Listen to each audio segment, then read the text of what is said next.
much, sir. Most respected and chief guest for today's inaugural session, Sri Atul Sinha, sir, Director General, National Communications Academy Technology, Ghaziabad. Sri Akhilesh Gupta, sir, DDG TX and NGS Division, NCAT. Sri Amit Kumar Chauhan, sir, Director TX and NGS Division, NCAT. Eminent speakers and all esteemed participants joining the webinar, a very good morning to all of you. I, Ravi Kumar, Assistant Director, NCAT, extend my warm and respectful greetings and welcome you all in the inaugural session of this webinar on satellite communication and navigation technology, technological advancement, applications and opportunities. To formally begin the inaugural proceedings with your kind permission, sir, may I request Sri Akhilesh Gupta, sir, to deliver a welcome address, please. Over to you, sir.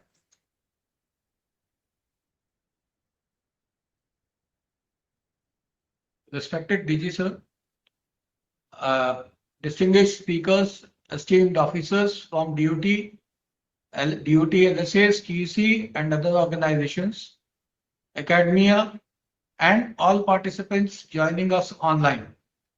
A very good morning and warm welcome to all of you. On behalf of National Telecommunication Academy Technology, it's my privilege to welcome you all to this webinar on satellite communication and navigation technology, technological advancements, applications and opportunities being organized by our division. Satellite communication and navigation technologies are playing an increasing transformative role in shaping the future of digital connectivity, transportation systems, disaster management, defense sector, precision services, and strategic communication. With the rapid evolution of satellite ecosystem, including high throughput satellites and non-geostationary satellite orbits systems, satellite-enabled broadband, and advanced navigation capabilities, the integration of satellite communication and satellite navigation technologies has opened unprecedented opportunities for innovation and inclusive connectivity. Today, satellite technology is no longer confined to niche applications. Rather, they are emerging as critical enablers of resilient and ubiquitous communication infrastructure. The objective of today's webinar is to provide participants with a comprehensive understanding of satellite communication and navigation technologies, with special emphasis on emerging trends, quality of service, and practical applications, and future opportunities which will arise in space and satellite ecosystems. The webinar also aims to provide valuable insights into emerging skill requirements and career prospects. We are privileged to have with us distinguished experts who bring rich experience and deep technical expertise in the field of satellite communication and navigation technologies. One of the speakers is Shri Prafulla Kumar, VP Technical from Reliance Jio, and another eminent speaker is Dr. Chandra Prakash, Scientist G from ISRO. In addition, Shri Jayesh Thakkar, another scientist from ISRO, will also be sharing his wisdom. Their extensive experience in satellite communication systems, navigation applications, and RF systems will undoubtedly enrich today's deliberations and provide valuable insights to all the participants. I take this opportunity to express my sincere gratitude to all our esteemed speakers for kindly agreeing to share their valuable knowledge, expertise, and practical perspectives on emerging trends, applications, and opportunities in satellite technologies. I once again welcome all the participants and wish the deliberations to be highly informative, insightful, and beneficial to all the participants. Thank you. Thank you, sir. Your welcome address and overview have clearly highlighted the objective and significance of this webinar.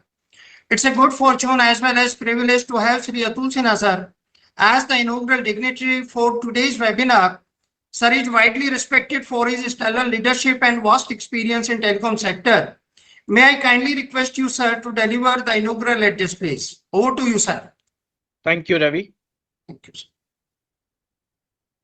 Dear colleagues from DOT headquarters, LSAs, TEC, BSNL, and other units of DOT and its PSUs, distinguished speakers from ISRO and Reliance Jio, faculty members of National Communication Academy, and dear participants, ladies and gentlemen. Very good morning to all of you and a very warm welcome to this webinar. In fact, it gives me immense pleasure to inaugurate this important webinar on satellite communications and navigation technology, the advancements, applications, and opportunities being organized by my academy, National Communications Academy, Ghaziabad. Friends, you will agree that today satellite communications and navigation technologies are emerging as one of the most strategic pillars of the global digital ecosystem. These technologies are no longer limited to niche or strategic applications alone, as it used to be earlier. Rather, they are increasingly becoming an integral part of everyday communication, connectivity, governance, transportation, disaster management, and digital inclusion. Globally, the satellite communication industry is witnessing unprecedented growth in last 1, 2, or 3 years. As per a recent industry estimate, the global space economy has already crossed 600 billion US dollars and is expected to grow exponentially in the coming decades, driven by advancements in satellite broadband, low Earth orbit constellations, IoT connectivity, navigation technologies, and next generation space-based communication systems. India is also entering a transformational phase in the satellite and space communication sector. The recent policy reforms, liberalization measures, and opening of the space sector to private participation are creating new opportunities for innovation, investment, and indigenous technological development. You must have heard the news of first space unicorn from India very recently. India's rapidly evolving digital infrastructure, combined with advancements in non-terrestrial networks and satellite-enabled broadband, has the potential to significantly bridge connectivity gaps in remote, rural, border, and geographically challenging regions. Friends, as we are aware, nearly 95% of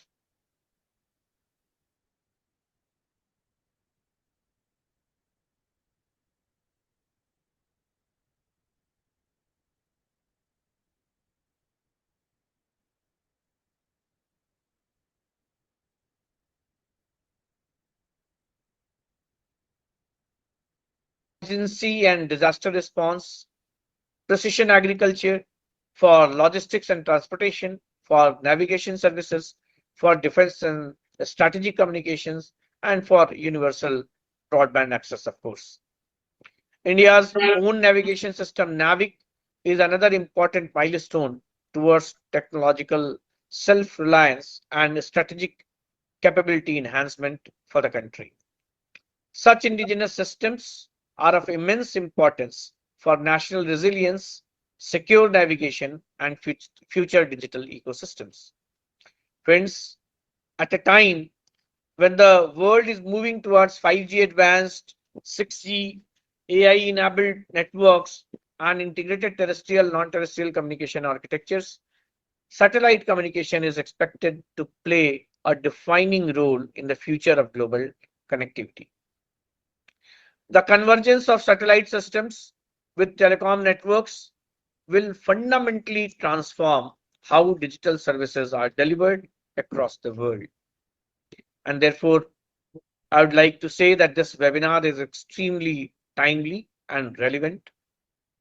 The subjects being covered today, including fundamentals of satellite communication systems, quality of service aspects, emerging satellite technologies, and synergetic applications of satellite communications and navigation systems, are highly important for telecom professionals, engineers, policymakers, researchers, academia, and of course, industry stakeholders.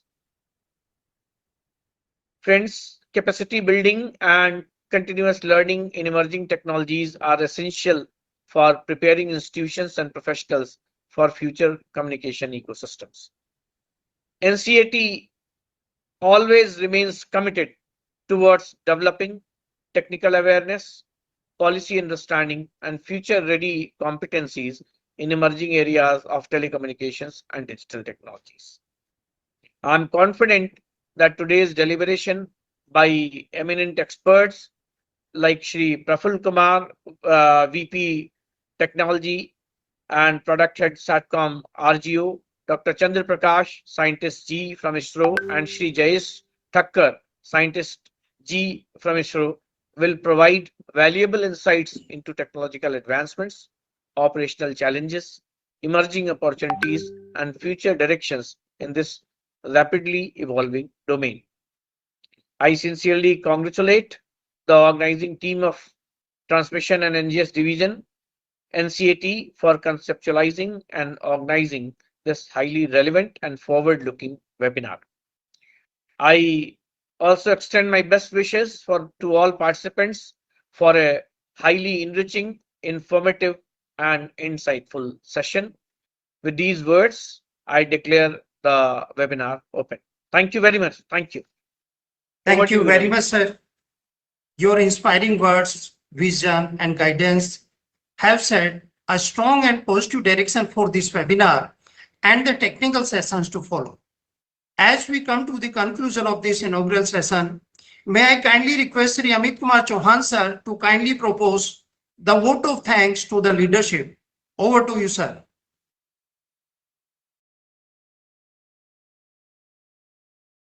Respected Sri Atul Sinha sir, Director General National Communications Academy Technology, Sri Akhilesh Gupta, DDG Transmission and NGS, esteemed dignitaries, senior officers, speakers and participants. On behalf of the National Communication Academy team, Ghaziabad, I extend my sincere thanks to all for the success of the inaugural session of today's webinar. I am deeply grateful to Sri Atul Sinha for graciously inaugurating this webinar and for his inspiring and visionary address, which has set a clear direction for the deliberations ahead. I express my sincere appreciation to Sri Akhilesh Gupta for delivering the welcome address and for eloquently highlighting the significance of this webinar. I also take this opportunity to thank all senior officers of the Department of Telecommunications, BSNL, and other organizations for their valued presence and encouragement. My special thanks to the distinguished speaker, Sri Prafulla Kumar, Vice President Technology and Product Head Satcom, RGO, Dr. Chandra Prakash, Scientist G, Indian Space Research Organization, and Sri Jayesh Thakkar, Scientist G, ISRO, who will be sharing their rich experience and technical insights during the subsequent sessions. Finally, I thank all participants for joining this webinar and for contributing to its importance through your presence. With this, I conclude the inaugural session and wish all participants a highly enriching and productive technical interaction ahead. Thank you. Thank you very much, sir. With due permission of the dignitaries, we would like to proceed ahead to start the technical session of the webinar. The first session includes fundamentals Emerging Trends and Quality of Service in Satellite Communication Systems by Sri Prafulla Kumar from Reliance Jio. It's an honor for me to introduce Speaker Sir. Sri Prafulla Kumar is Vice President Technology and Project Head Satcom at Reliance Jio. He is an expert in satellite communication technology. His expertise in planning and implementing STS capabilities has been crucial in realizing GSO and non-GSO based satellite communication network. Before joining Reliance Jio, Sir worked in ISRO for about 15 years. He was also involved in ITUR activities where he took lead on sharing studies between terrestrial and satellite services. We are honored to have Sri Prafulla Kumar for his insights on the technical session. May I request sir to kindly begin your presentation. Thank you and over to you, sir. Yeah, thank you so much and good morning to everyone. And let me first congratulate DOT and the organizing team. Sir, I will For- request you to please unmute yourself. You are not audible, sir.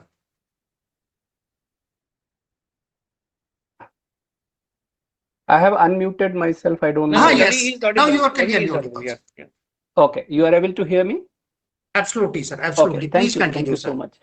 And I would like to congratulate first DOT and organizing team for such a interesting and important topic and timely related to the space technology for this webinar. And also thank DOT and organizing team again to giving me an opportunity to share my thought on this very crucial topic. So not spending much time, let me share my screen and go to the presentation.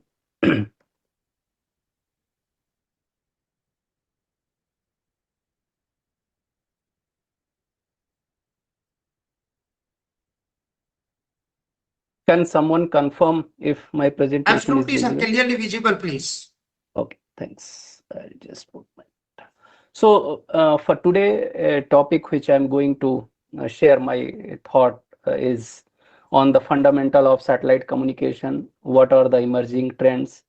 And a very important topic, which is the quality of service for the satellite communication, since this technology is being used for the not only any commercial activity, but also for the defense government related applications. So in the entire presentation at broadly, I'm going to cover four broad topic. First is on the fundamental, like core concept, what are the key components for the satellite communication, different orbits, what are the major applications, and the link budget analysis. And then I would like to cover the emerging trends in the SATCOM, for example, the NGSO constellation, then direct to device, which is a non-terrestrial network, then the software defined payloads, their uses, application, as well as optical based satellite communication, as well as the onboard processing. And then the next topic, which is a critical for satellite link, is the quality of services, and would like to share few architecture and the mitigation measures. And then would like to summarize with the sustainability and challenges in the SATCOM domain. So coming to the satellite fundamentals. So just basic communication, what is the satellite? So satellite is basically satellite communication uses a artificial satellite to relay transmit signal for a very large distance, could be few hundreds kilometers to thousands kilometer, even lakhs, depending on what type of application. And this enables voice, data, video, as well as the broadband connectivity globally. So how it works? So satellite communication involves major three components. One is ground segment, for that transmit earth station and receive earth station situated on earth, and then it connects the satellite using a uplink from the earth station, goes to the satellite, where there is a transponder which converts uplink frequency, amplify it, and then downlink towards the receiving earth station. And in this entire process, generally signal travels thousands of kilometers, depending on what orbit are being used for the SATCOM. Why satellite communication is matter?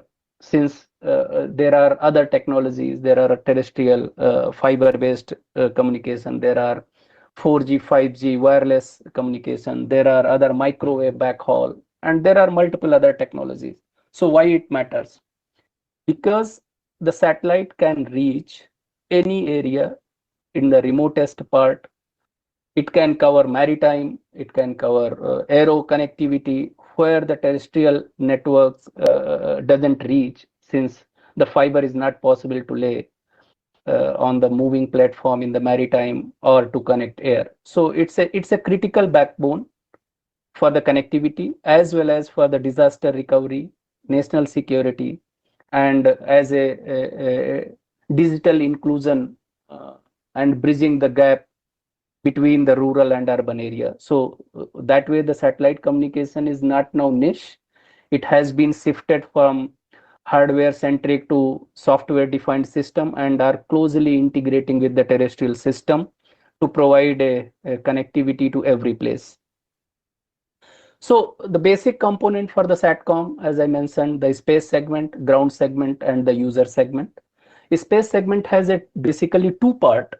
One is the satellite as a infrastructure, which is generally called as a bus, which manage the entire spacecraft for the power point of view, how controlling the satellite in orbit so that it always looking towards Earth and in the right direction.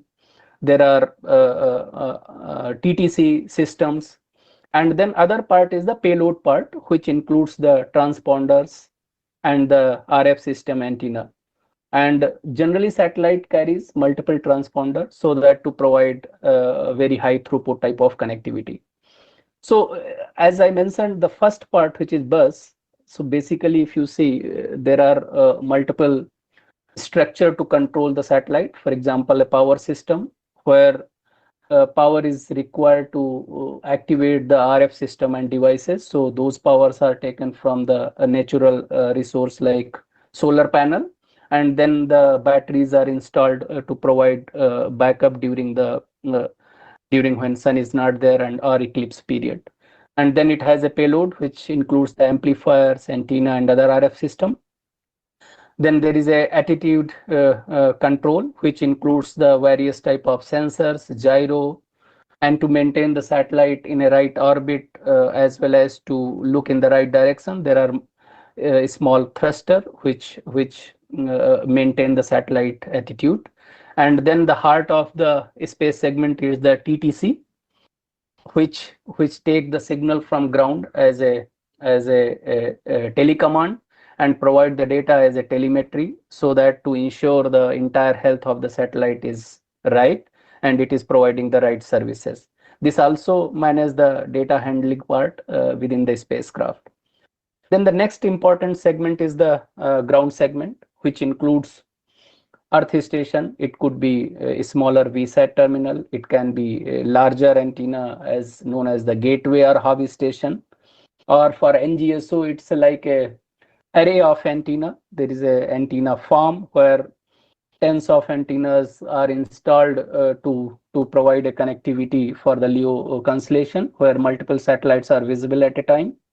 It includes the baseband system, including the satellite modem, servers, network element, and all those are being controlled by the centralized NMS, which is network management system, which monitor and control the entire ground segment, as well as to manage the payload operation of the satellite. Then the last but very important segment is the user segment, which generally connect the satellite to get the right services. It can be the handheld terminal.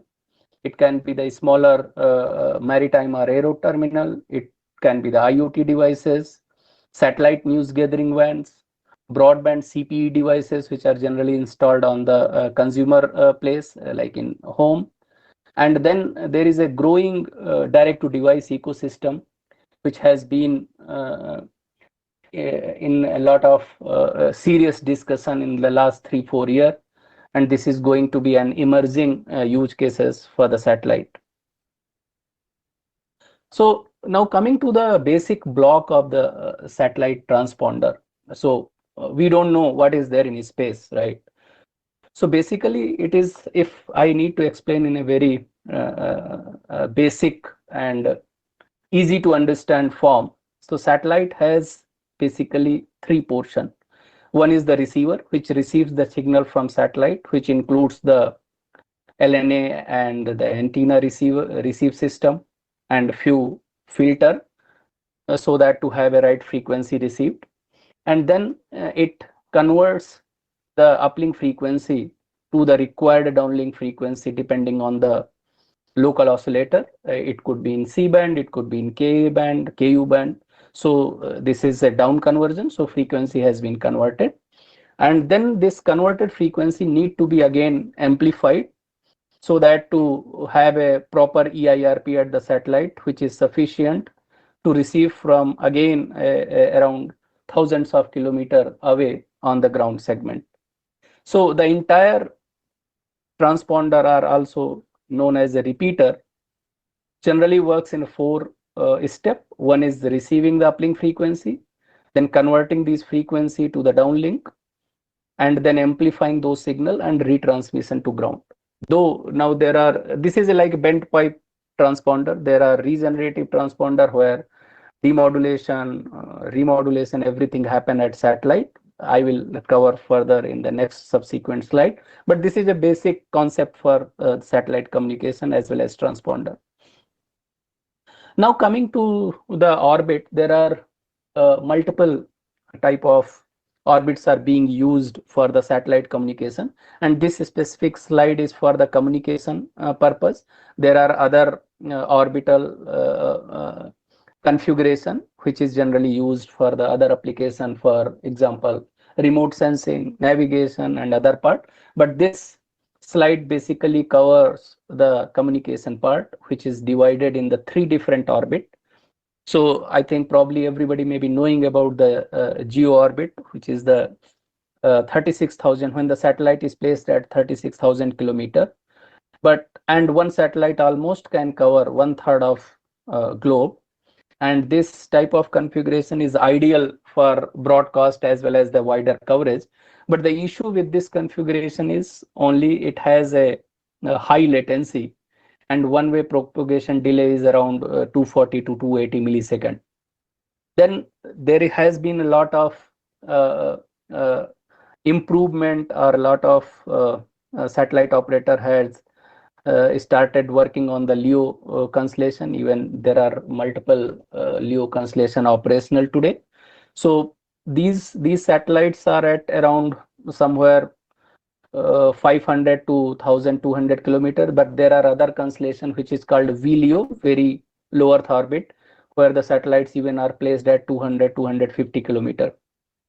But to have coverage of entire Earth, so unlike GEO where one satellite cover 1/3 of globe, here need multiple satellites, hundreds or thousands of satellite, which require a mega constellation to have a global coverage. But such constellation is very ideal for the real-time communication, since the latency is around 1/10 of GEO, which is around 25 to 30 millisecond. Then there is another orbit, which is a MEO orbit. This orbit is a very specific case which balance both latency as well as the coverage. So unlike GEO, the latency is reduced to around 90 millisecond one way. In terms of the coverage, unlike LEO, which requires thousands of satellite, in this case it may require maybe tens of satellite, anywhere between 6 to 10, to have a global coverage. So it's all depend on type of application, type of services, the orbits are being selected. So there is no single orbit which can be said as the best orbit. It's all depend on what type of application and quality of services is needed by customer. Then next topic which I would like to cover is the frequency band is used in SATCOM. So you would have heard multiple spectrums are being talked or being discussed for the satellite communication, starting from the lowest L band and goes up to the optical. So why those different band and what are the advantage, disadvantage? We'll take few minutes to just cover. So these spectrums are used in satellite communication for the different application. For example, L bands, which is 1 to 2 gigahertz, are generally used for the mobile satellite services.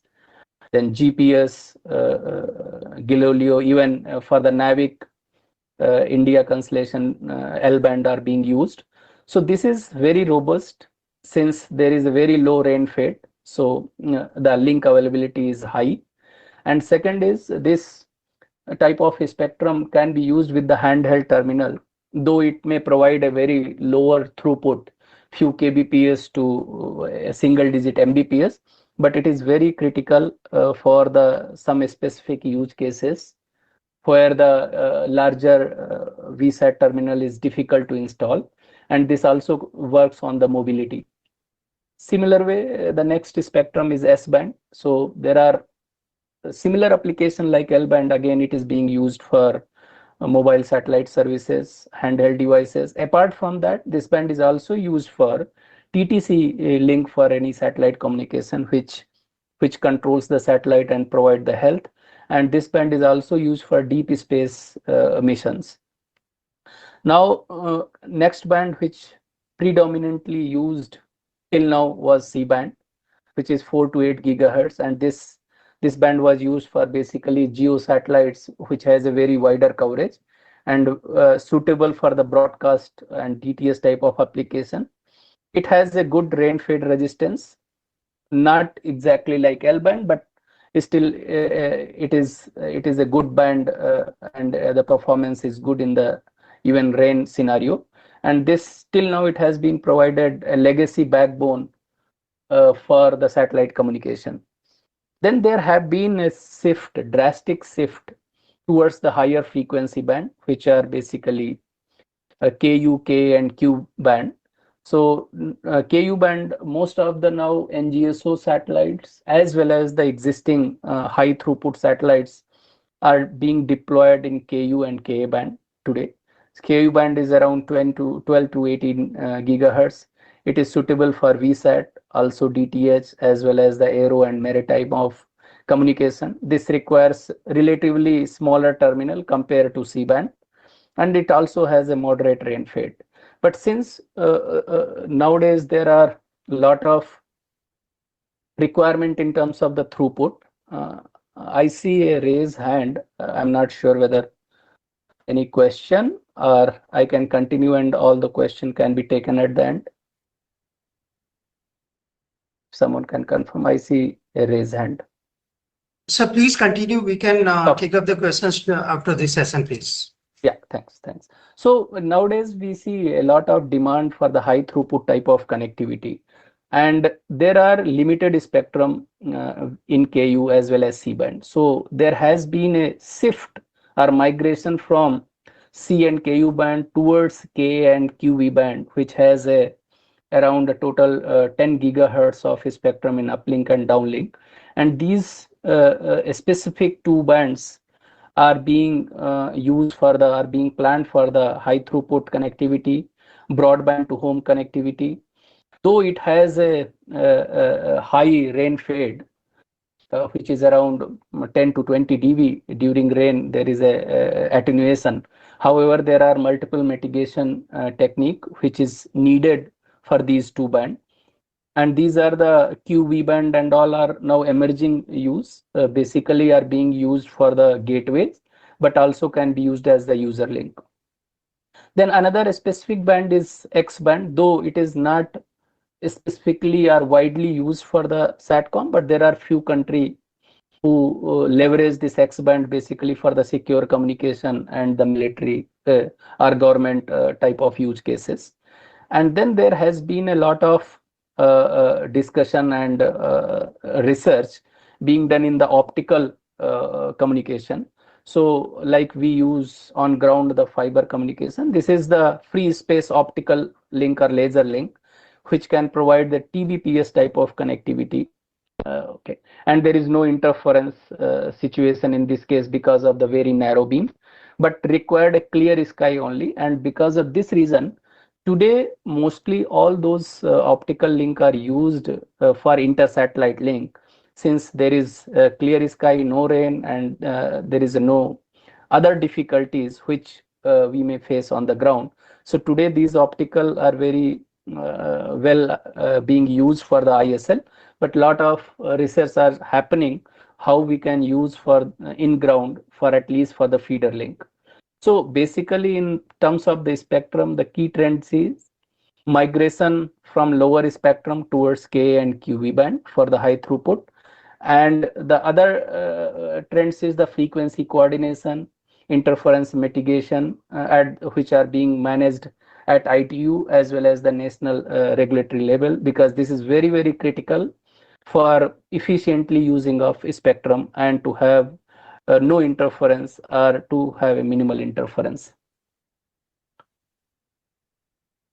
So coming to the satellite application, so as I explained in previous slide, this is a technology which can connect anywhere and to everyone. And till now there have been a huge cases which was basically for TV or radio broadcasting, but now the application or services from satellite are emerging to a similar to what today terrestrial communication are giving. It can serve the enterprise solution with high throughput requirement for the specialized domain, for example, oil rigs, mining, shipping. This is also a useful technology to provide cellular backhaul like 4G and 5G, which require a high throughput. Till now, satellite were being used as a niche application where the backhaul are very limited throughput of few Mbps, but now even it can go hundreds of Mbps to Gbps type of backhaul, or to have a trunk line. For example, if we need to connect a island which do not have a fiber connectivity or want to have a backup, then using a single terminal, satellite can provide around a Gbps type of connectivity. This is also a very useful for the data center backup, where the requirement of Gbps type of connectivity. This is a only and only useful technology for the airline and maritime, where there is no other technology can be used, though there are few technology like air to ground and all, but those are at very nascent stage, and satellite is well established platform for the airline and maritime connectivity. Now, considering the deployment of NGSO constellation, this is also becoming a very useful tool for the broadband connectivity, where the small devices can be installed at the consumer place. And it is not like previously where a larger VSAT terminal need to be installed and still can give only few tens of Mbps. So there are NGSO constellation, for example, Starlink, O3b mPOWER, and other constellation which can offer a hundreds Mbps or Gbps type of connectivity with a very smaller tablet type of form factor terminal. This is very critical for government as well as the defense application for managing like military activities, border areas, natural disaster response, as well as the management. Then the next topic is which I wanted to explain in a very simplest format, which is a link budget. Basically, satellite, since it's positioned at thousands of kilometers, it's very critical to have a reliable link for such high distance, and what type of hardware and the power amplifier is needed. So this is a critical for the satellite communication, and this is a very complex topic, but I just wanted to have a very easy to understand manner, having few equation explained here so that we understand why this is very critical and why it is very important for the satellite system design point of view. Because it's all depend what type of antenna size and amplifier need to be used as a spacecraft. So it should not happen that over engineering, or it should not happen that it doesn't close the link. So it's very important that the analysis is done on paper to finalize the exact design of the constellation or satellite. So basically it depends only basically 4 parameter. One is EIRP, and this EIRP is critical to understand the signal which is required at receiver. So the EIRP is transmit power plus the transmit antenna gain, and this defines, because this signal will be traveling thousands of kilometers towards satellite, so how much stronger this signal should be there which the receiver at satellite can receive. And then this EIRP need to pass through thousands of kilometers. So what is the path loss? And this is a very, very dominant loss in the satellite communication link. For example, if we consider the Ka band and geo orbit, it would take around 205 dB of loss. And for LEO, which is around 1000 kilometers, the same spectrum may take around 175 dB. So we can see the difference between the path loss, which is around 30 dB, and 30 dB, if difference, that means the size of satellite to provide a similar services is 30 dB higher. That means the hardware need to produce the 30 dB higher power in GEO compared to LEO. So this is how the design trade-offs are being worked out. Then the another important part is G by T, which is a receive gain and the system noise temperature relation.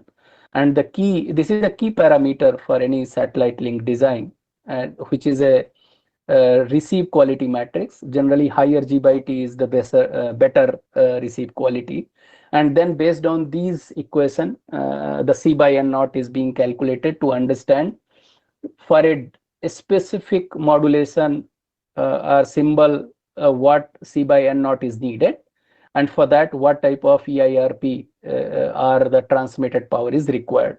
So as an example or as a summary, I have just provided, for example, if we can create a transmit EIRP from ground, is example 55 dB watt, and then there is a free space path loss is around 205 dB for Ka band, and then other losses like rain and atmospheric loss or antenna tracking mispointing loss around 2 dB, and the receive G by T is 20. Then the C by N naught receive would be around 96.6, and then if we calculate the EB by N naught based on the data rate, then it may come somewhere 10 to 12. So depending on a different modulation, what C by N naught is required, based on that information, the entire design is being worked out to identify what type of power, what type of antenna size is needed. And for designing, the other important parameter also need to be considered to have a reliable communication and sufficient margin, like fade margin, which account for the rain, atmospheric loss, pointing error. So all those additional margin also we should take while designing the satellite communication link. So with this, the core concept and fundamental topics I covered. Now I'll be jumping in towards the what are the emerging trends, considering there are NGSO constellation, direct to device, software defined payload, there are onboard processing, and then the optical link.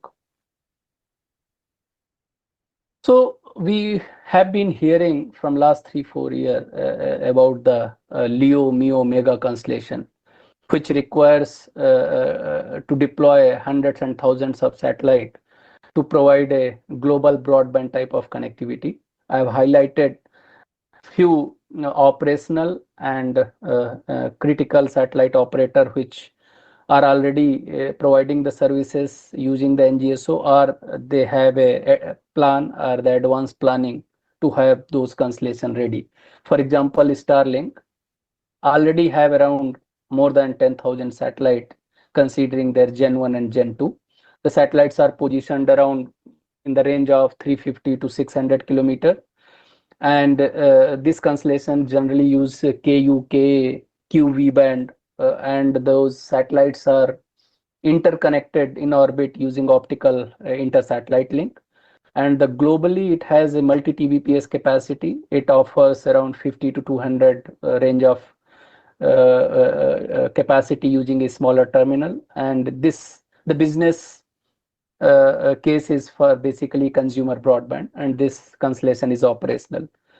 Second, for example, O3b mPOWER, it's the only constellation which operates in the medium Earth orbit at around 8,000 kilometers. It utilizes Ka band. This again offer a multi-TBPS capacity, and on ground it can offer a greater than GBPS per terminal, considering a 1.2 to 2.4 meter terminal. The use case is focused towards enterprise and government.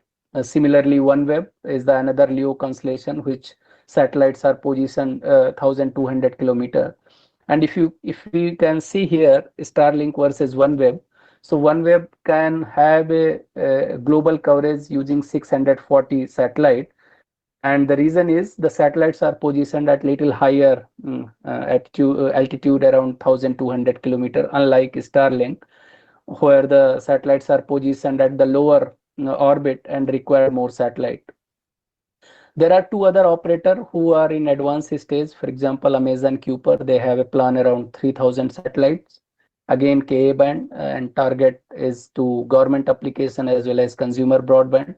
Around 250 satellites has been launched, and the target is to have a constellation operational by this year end or next year first half.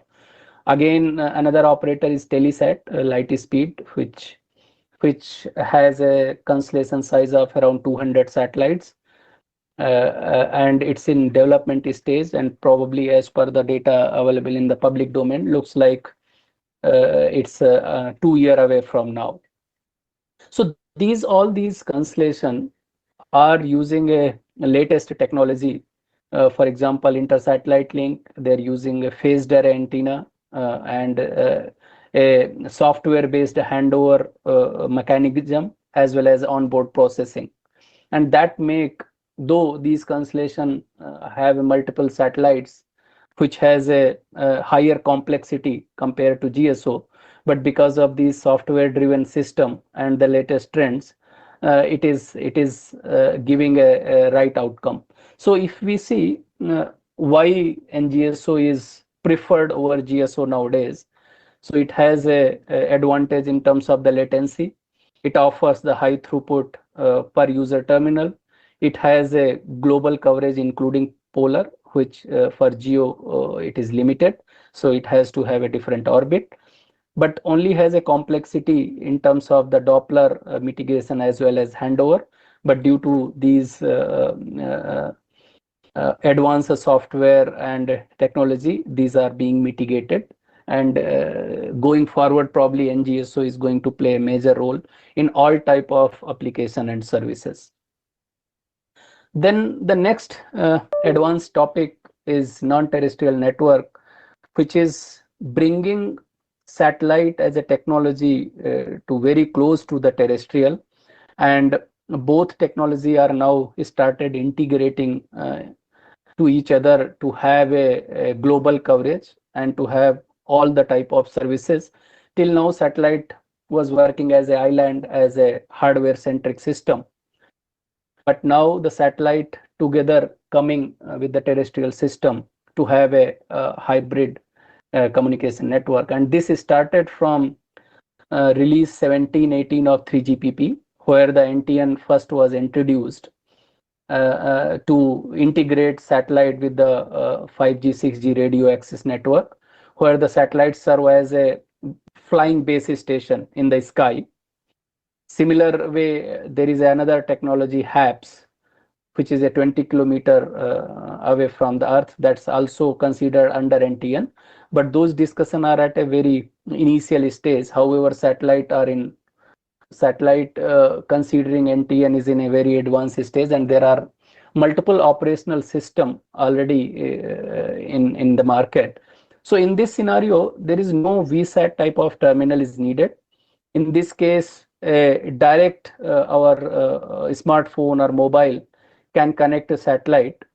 For example, Apple new version of handset has already included emergency SOS or SMS services using a unmodified smartphone.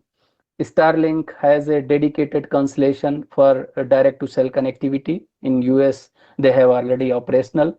AST Space Mobile is another satellite operator who is working on this direction, and they have around 6 satellite already in orbit, known as a Bluebird, and those satellites have antenna size of around 600 square feet, a very big antenna size, deployable in orbit, so that to have a high EIRP in the lower frequency band and to close the link.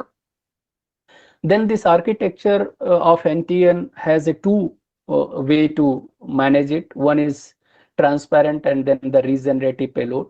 In case of transparent, if we see the left side diagram, it's a simple bent pipe satellite frequency. It's just a frequency convert. So in this case, the G node B or the satellite tower and terrestrial tower or radio, everything is on ground. It simply transmit a signal through feeder link, and then the received signal will be directly received by the user equipment. So there is no processing on satellite, everything is on ground, and which is connected to 5G core. The another architecture is regenerative payload. Now here, the entire hardware which is installed on ground, like radio access network and other equipment, everything is incorporated or included in the satellite itself. And those satellites are connected through ISL. So on ground, it requires only a core network which connects to the terrestrial data network. So these are the two architecture are being discussed.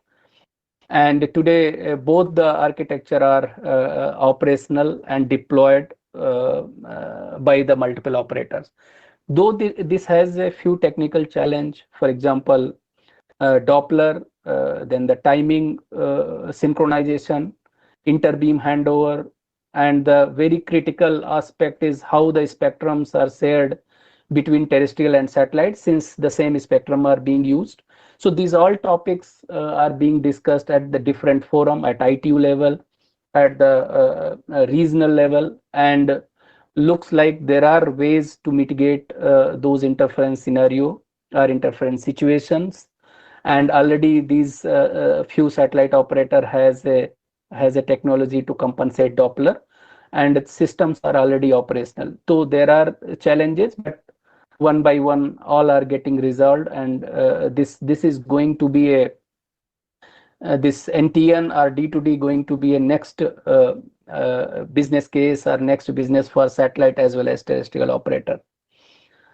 There are multiple use cases. For example, emergency messaging in the dead zone, IoT for precision agriculture, connected vehicles in the rural highway, maritime crew welfare, mining and remote operation, where the terrestrial connectivity as isolation is difficult, as well as user may not like to install a high size of VSAT terminal because their requirement in terms of throughput and data rate is minimal. So where this NTN and TN integration is going to work very well. There are around thousands million plus mobile users. Around 40% are in rural and semi-urban areas, where and around 5 to 10% India basically is not covered well with terrestrial. So these are the areas where this technology is going to help and to reduce the digital divide. And in India as well, for NTN, there are consultation paper and DOT including the DOS are working to develop the right framework so that this can be implemented in India. So what is the future roadmap? So if we see how it was started, as I mentioned, release 17 was first introduced this NTN baseline, considering the geo satellite as a platform for IoT type of application.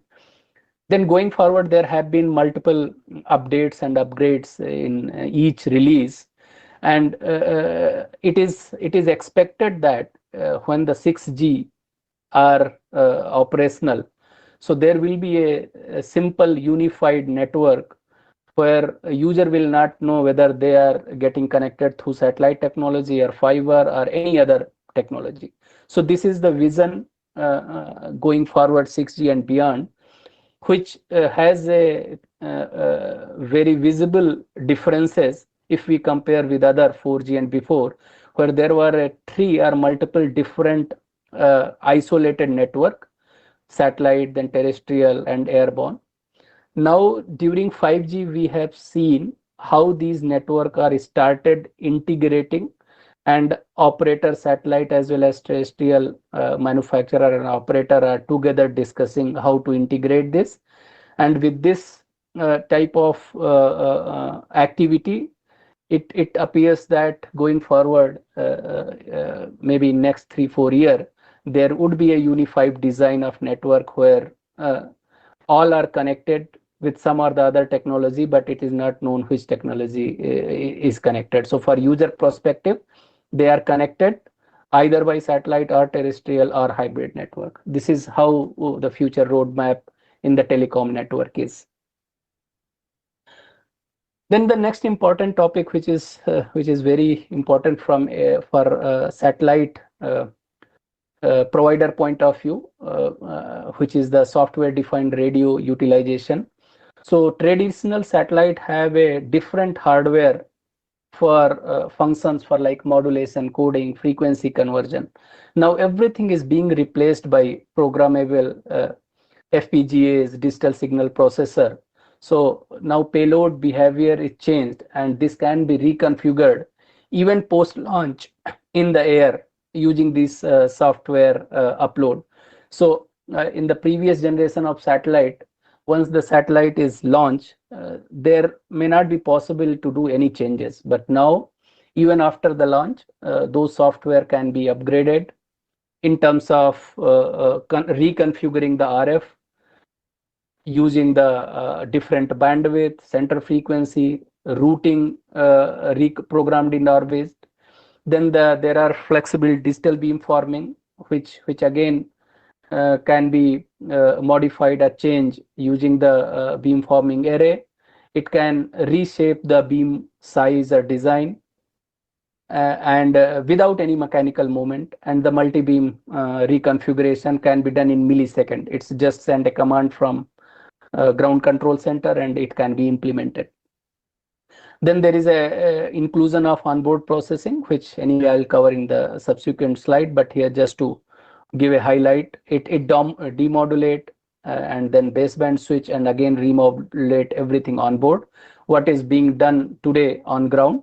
So this avoid a double hop signal to noise ratio loss, as well as it enables switching in the orbit. So what are the key advantages of these? One is in terms of the frequency bandwidth, it provides the flexibility. It has a waveform adaptability. It can be done using the software, DVB-S2X, or it can be included 5G NR. There are in-orbit firmware updates, and it can support a multi-mission from a single satellite. So the next topic is onboard processing, is the again one emerging trend, and we can consider onboard processing in a very easy to understand language.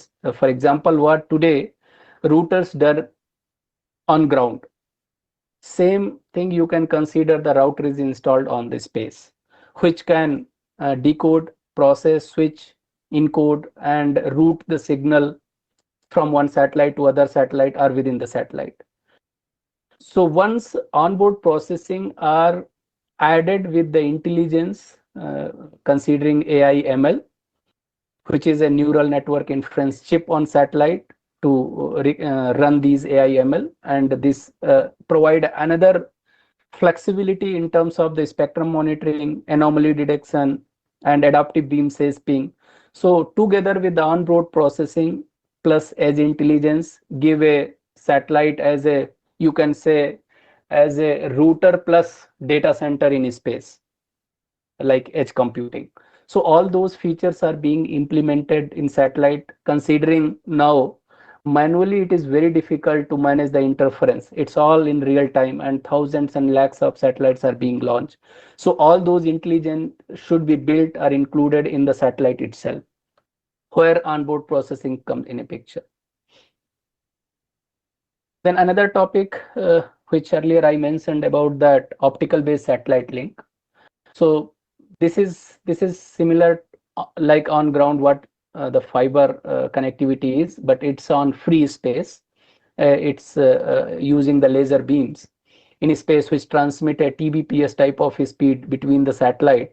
For this, requirement is a clear line of sight. This easily can replace heavy RF repeaters in satellite. So the satellite mass can be reduced, which due to the smaller and lighter weight of these optical based hardware. And these key specification is like data rate, it can reach up to 1 to 10 Tbps. There is no RF interference. It's highly secure. Only the challenge is the acquisition and tracking in the optical because of the very narrow beam. Since it can be managed in space where there is no atmospheric turbulence, and it is already implemented and tested and providing around TBPS type of connectivity. But lot of research are being done how this also can be used between space to ground and to avoid and to mitigate atmospheric turbulence, vibration, and thermal management, and how it can work in a cloud coverage ground to satellite link. So why it matters for India? Because it gives the strategic advantage. It's a highly secure, so it is useful for the defense and government application. This also reduce the reliance on the undersea cable because undersea cable advantage is this has a very high throughput type of connectivity. But due to many reasons, if there is a cut in fiber, then there has to be some backup. So this also can leverage, for example, if satellite to ground link can be established with the TBPS type of connectivity. So this also can be a backup for undersea cable, right? And if this also give advantage in terms of the latency. For example, undersea cable running from US to India may have a 200 or more than 200 type of latency. However, if this optical based satellite connectivity using LEO, if it implemented, the latency could be somewhere maybe 30 to 70 millisecond maximum. But the challenge is more R&D is required, or more research is required to use the adaptive optic to mitigate that atmospheric turbulence for the ground link. Once that is fixed, then probably this is the another technology which can be leveraged from satellite. This also give a alternate option for a satellite operator, since all those RF spectrum like Ku band, Ka band are highly congested, and there is a difficulty to have a interference free environment. So this is where optical based satellite can play a major role. Now another topic which I wanted to cover is the quality of services. So in the satellite network, quality of service is dependent basically on 4 parameters which define how good the satellite link is. Those parameters is latency, throughput, and the link availability, as well as bit error rate performance.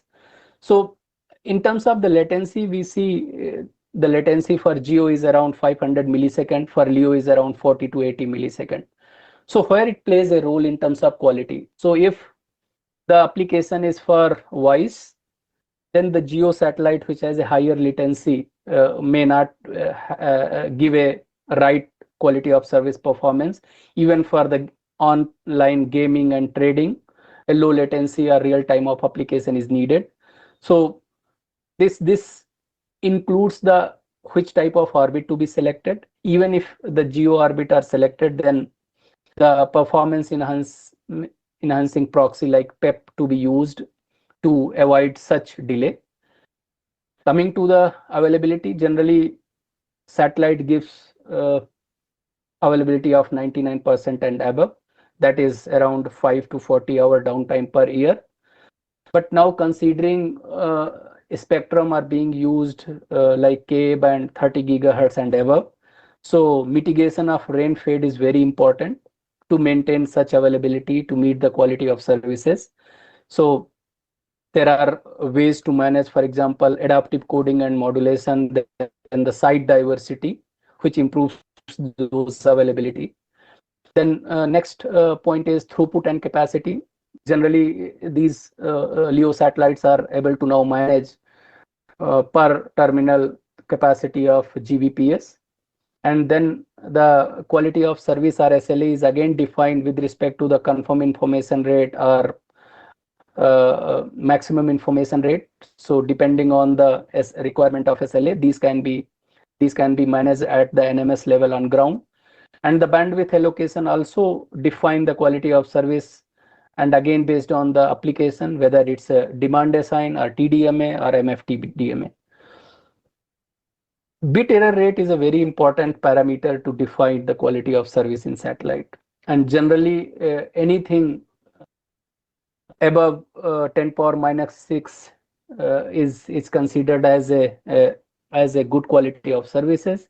And the meaning of 10 to power minus 6 is there could be a 1 bit error out of a million bit transmitted. So this type of bar performance is needed for the quality of services, and there are multiple FECs or coding are used to meet those requirements.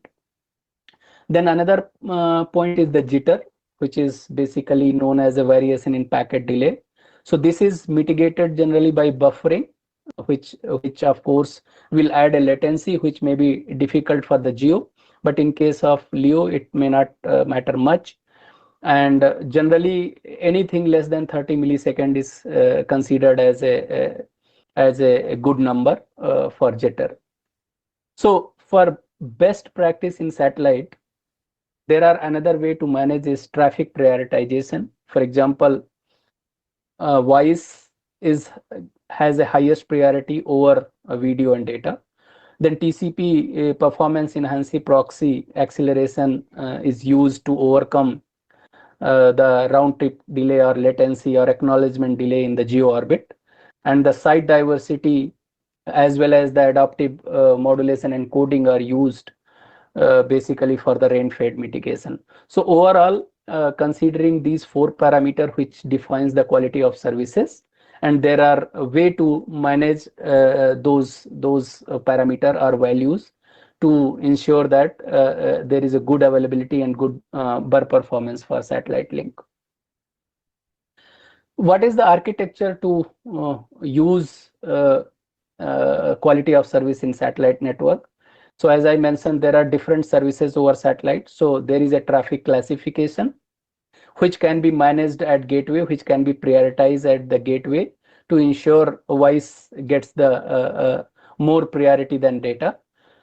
Then accordingly, the bandwidth management can be done again at the NMS or the gateway, depending on what type of multiple access or frequency allocation or resource management is done. And then again, as I mentioned, the adaptive coding and modulation need to be implemented in satellite communication, which is now a mandatory requirement considering a very high frequency band uses in the satellite to mitigate the rain fade. Now coming to my last topic, which is sustainability and challenges. So there are few points which make satellite challenging and which required attention from the regulatory bodies as well as the other agencies, basically to avoid or mitigate such challenges and to have a satellite as a sustainable technological connectivity source. So for example, space debris. So if we see, there are lakhs of objects already in the orbit, which is actually not needed. It's unwanted, and those are very small in size.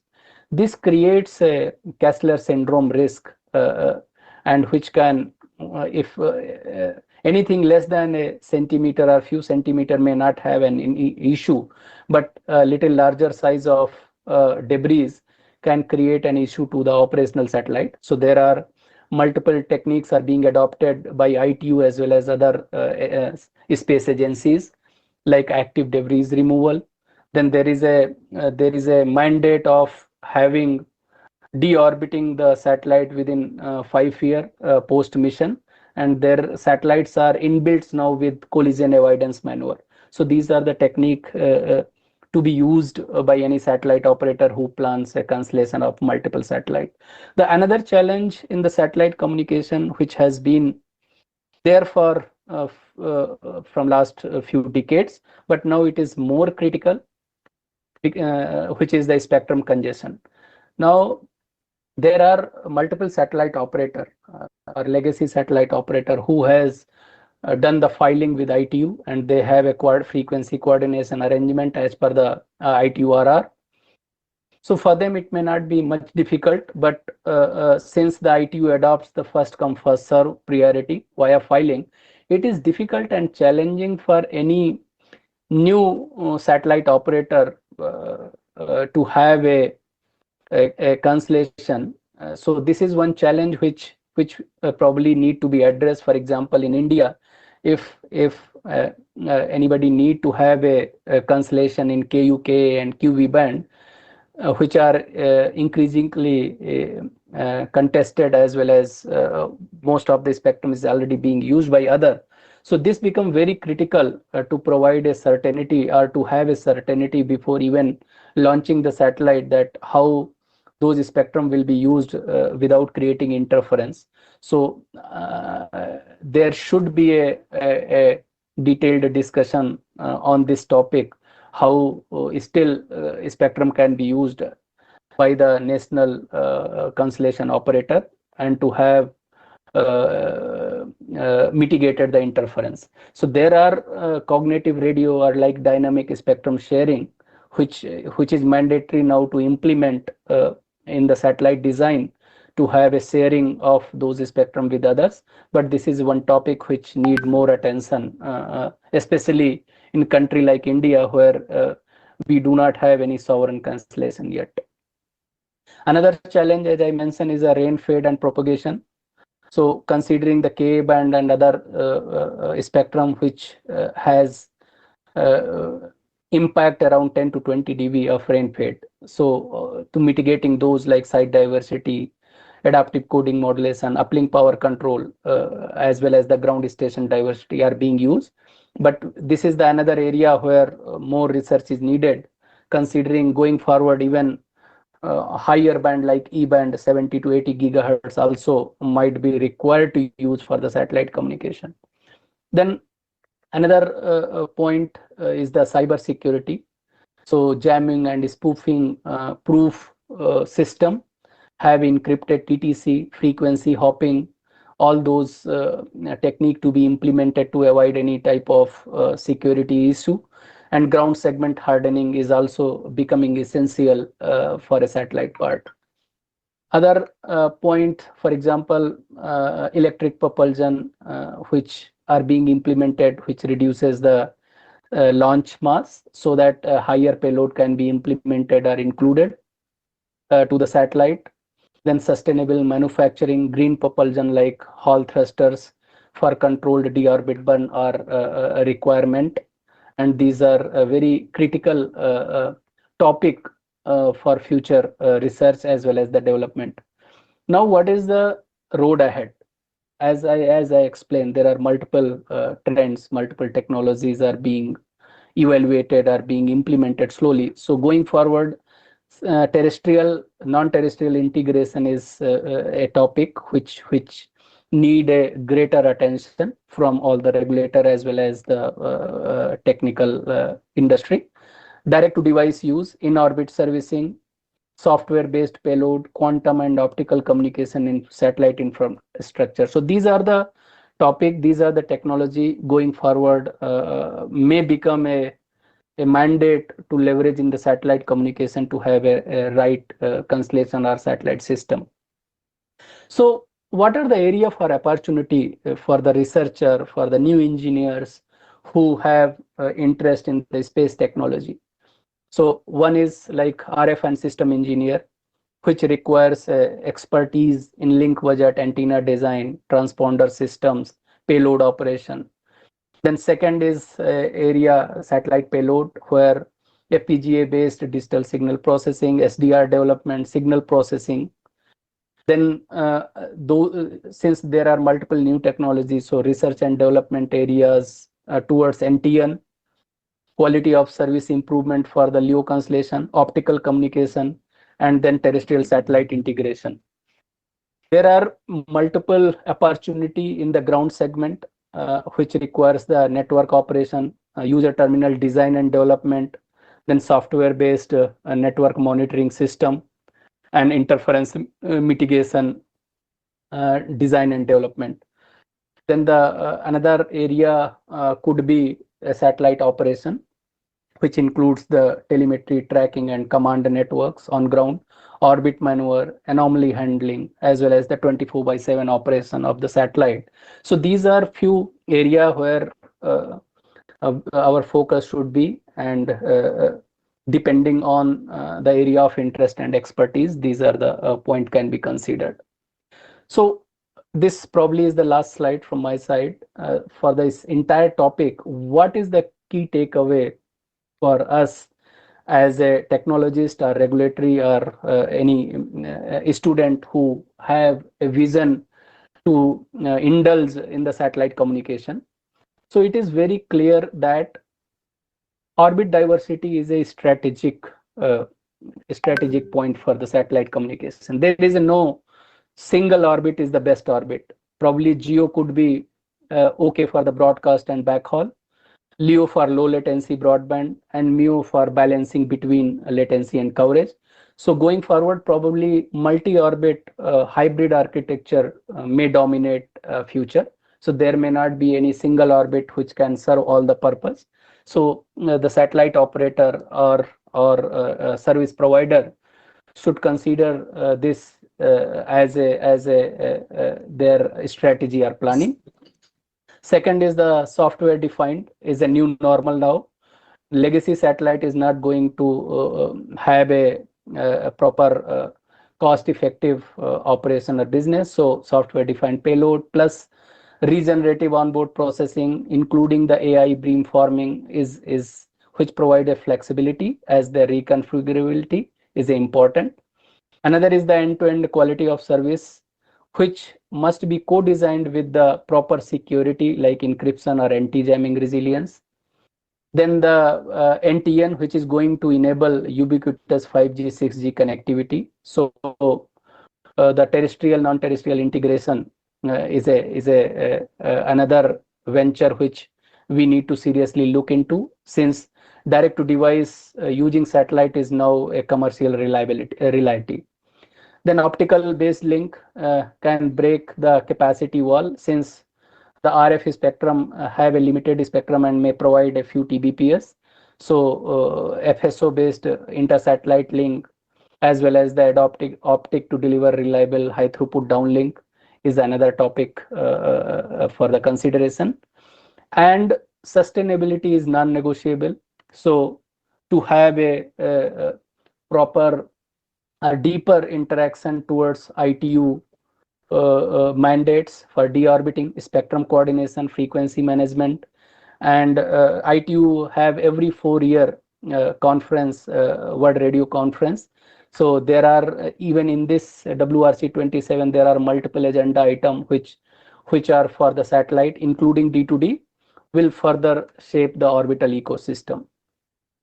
So thank you so much for listening. And if any question, anything, I can take it now.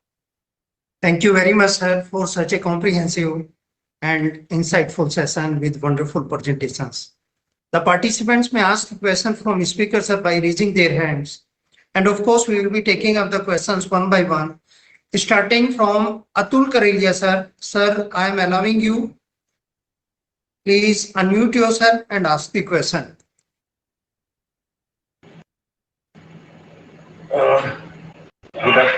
Good afternoon, Am I audible? Yes, sir, you are audible, but some background noise. Am I audible? Yes, you are audible. Sir, please. Hello. Sir, please Hello. continue. Yes, you are audible, sir.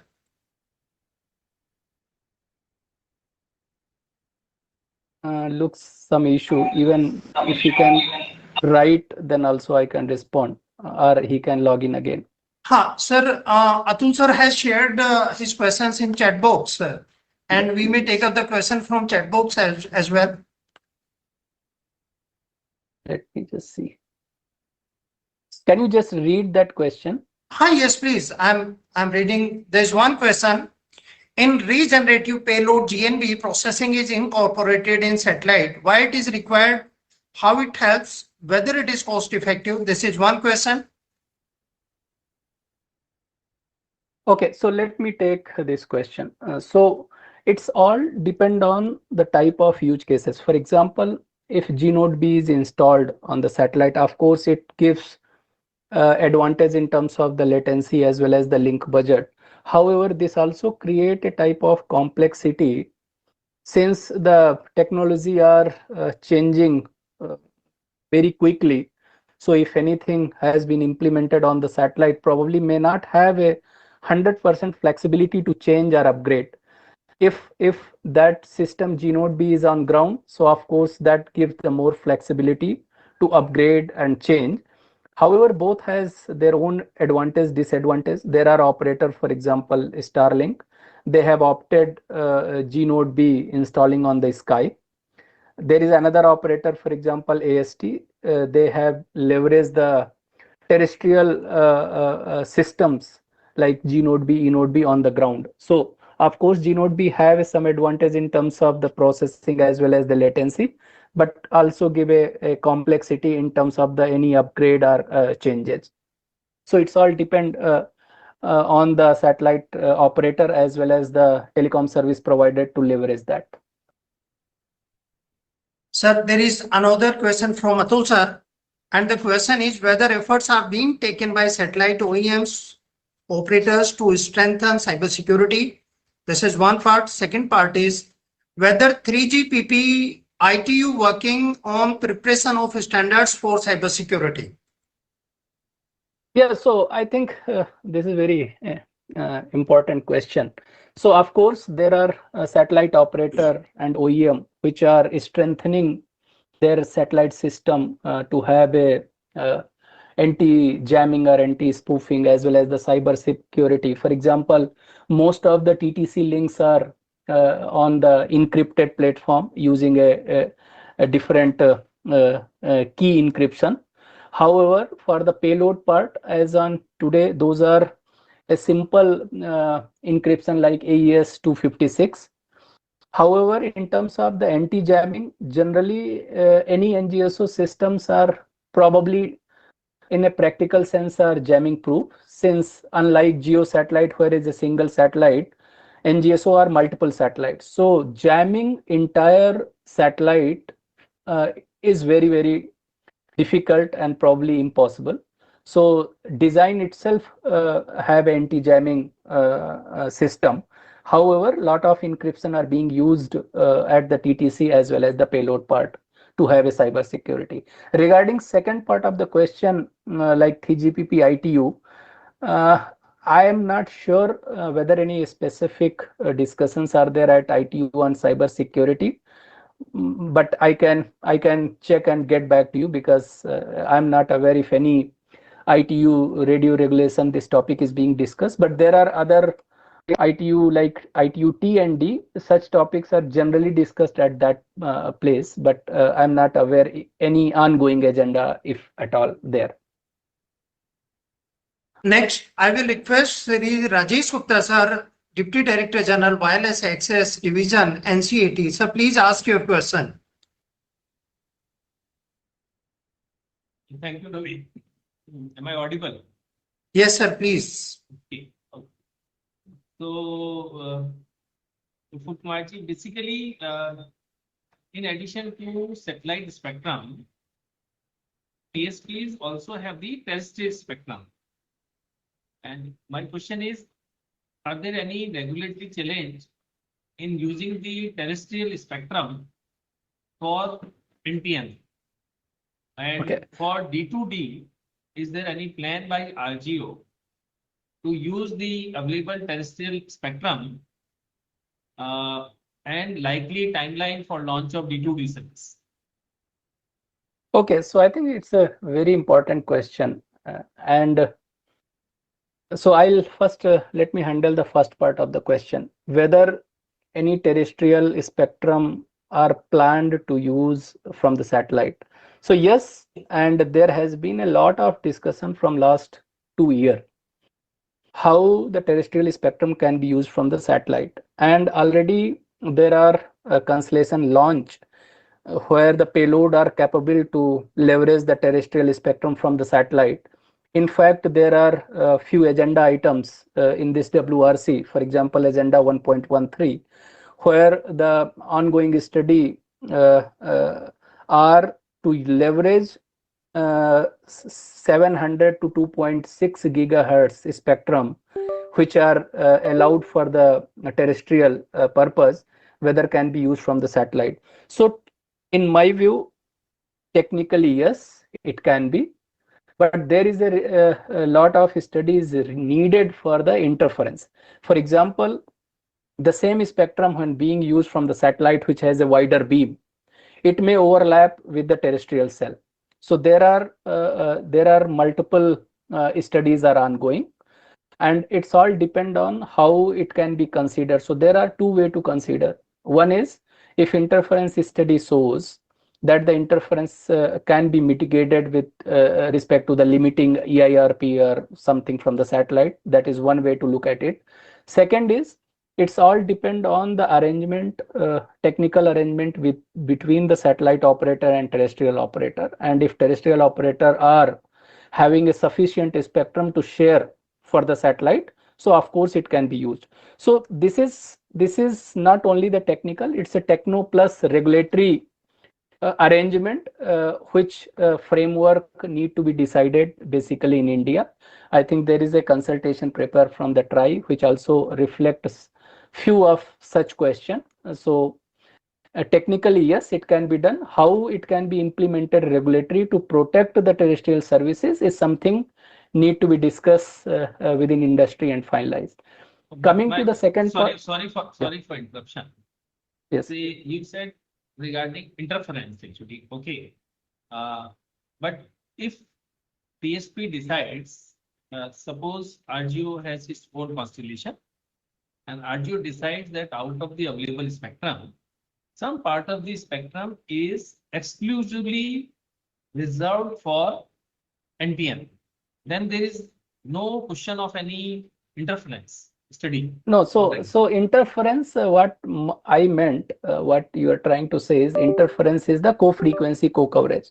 But the interference is not only the overlapping frequency, it's on the adjacent. For example, even if one operator dedicate a frequency for the D2D using satellite, but there could be another operator who is using the frequency in the adjacent band that need to be protected.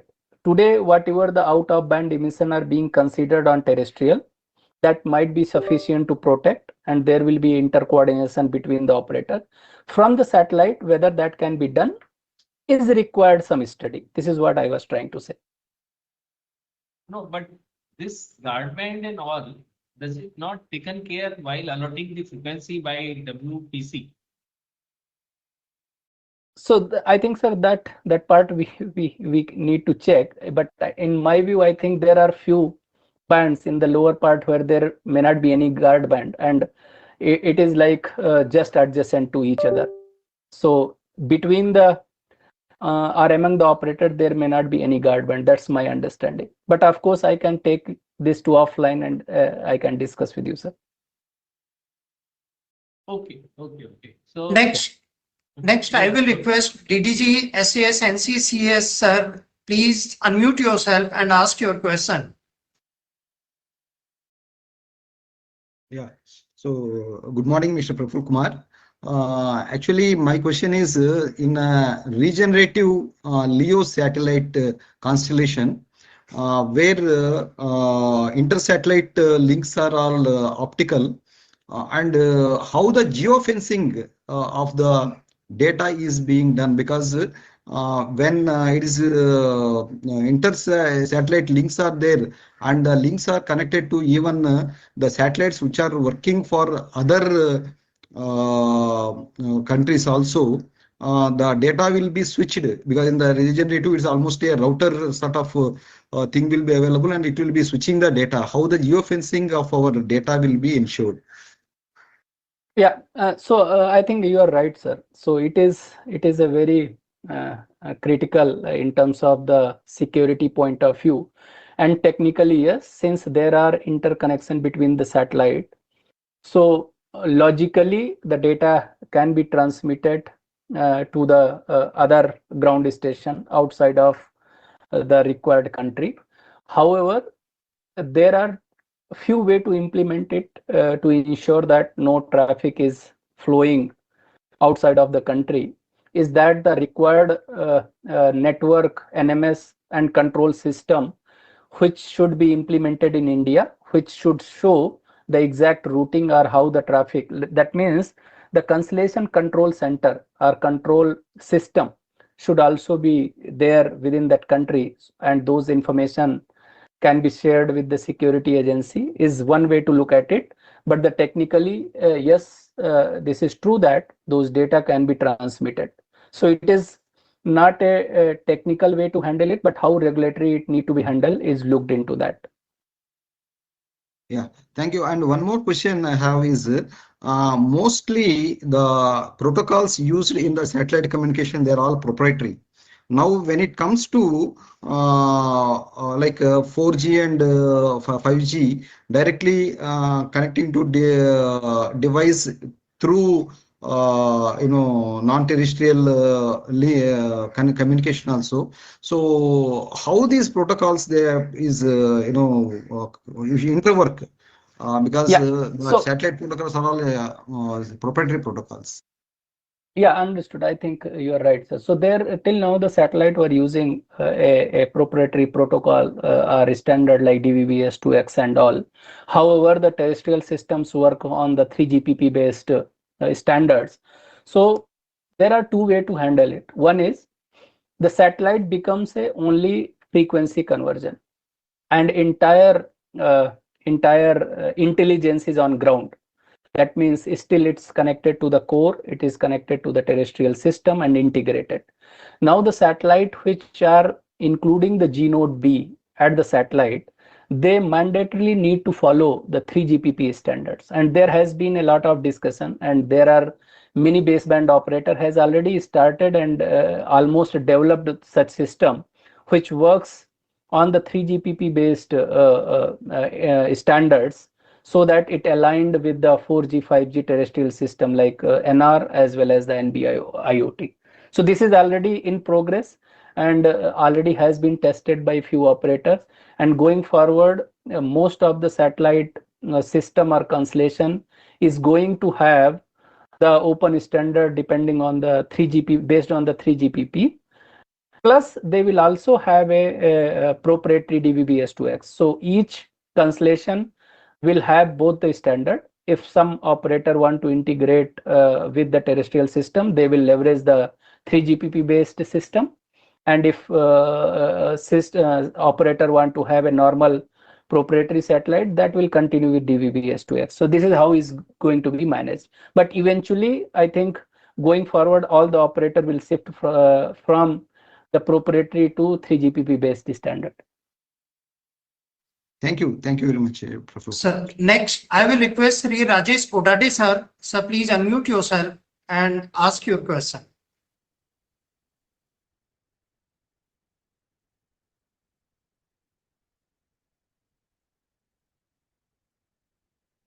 Sir, I think we should move forward to this. Hi, yes, sir, please. I'm audible, sir? Sir, yes, please. You are audible. Please.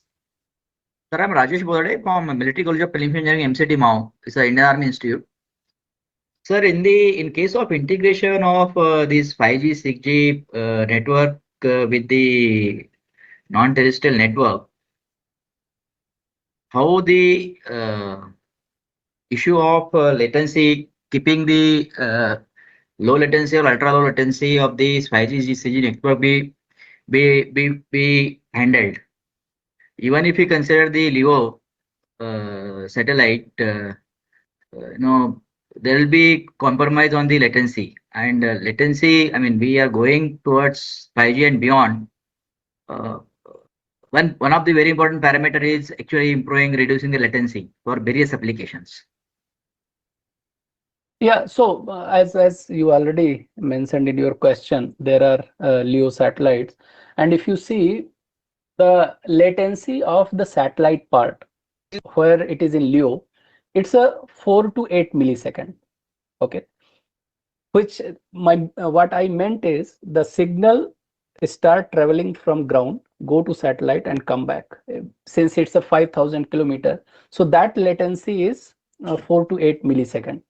So satellite as a platform is adding only 4 millisecond latency. Other all is a processing which is there in the terrestrial as well as the satellite. So in terms of the latency, in terms of the satellite, it will be less than 1 millisecond, which is the RF part, which travels from location A to location B. Other all the latency is the processing.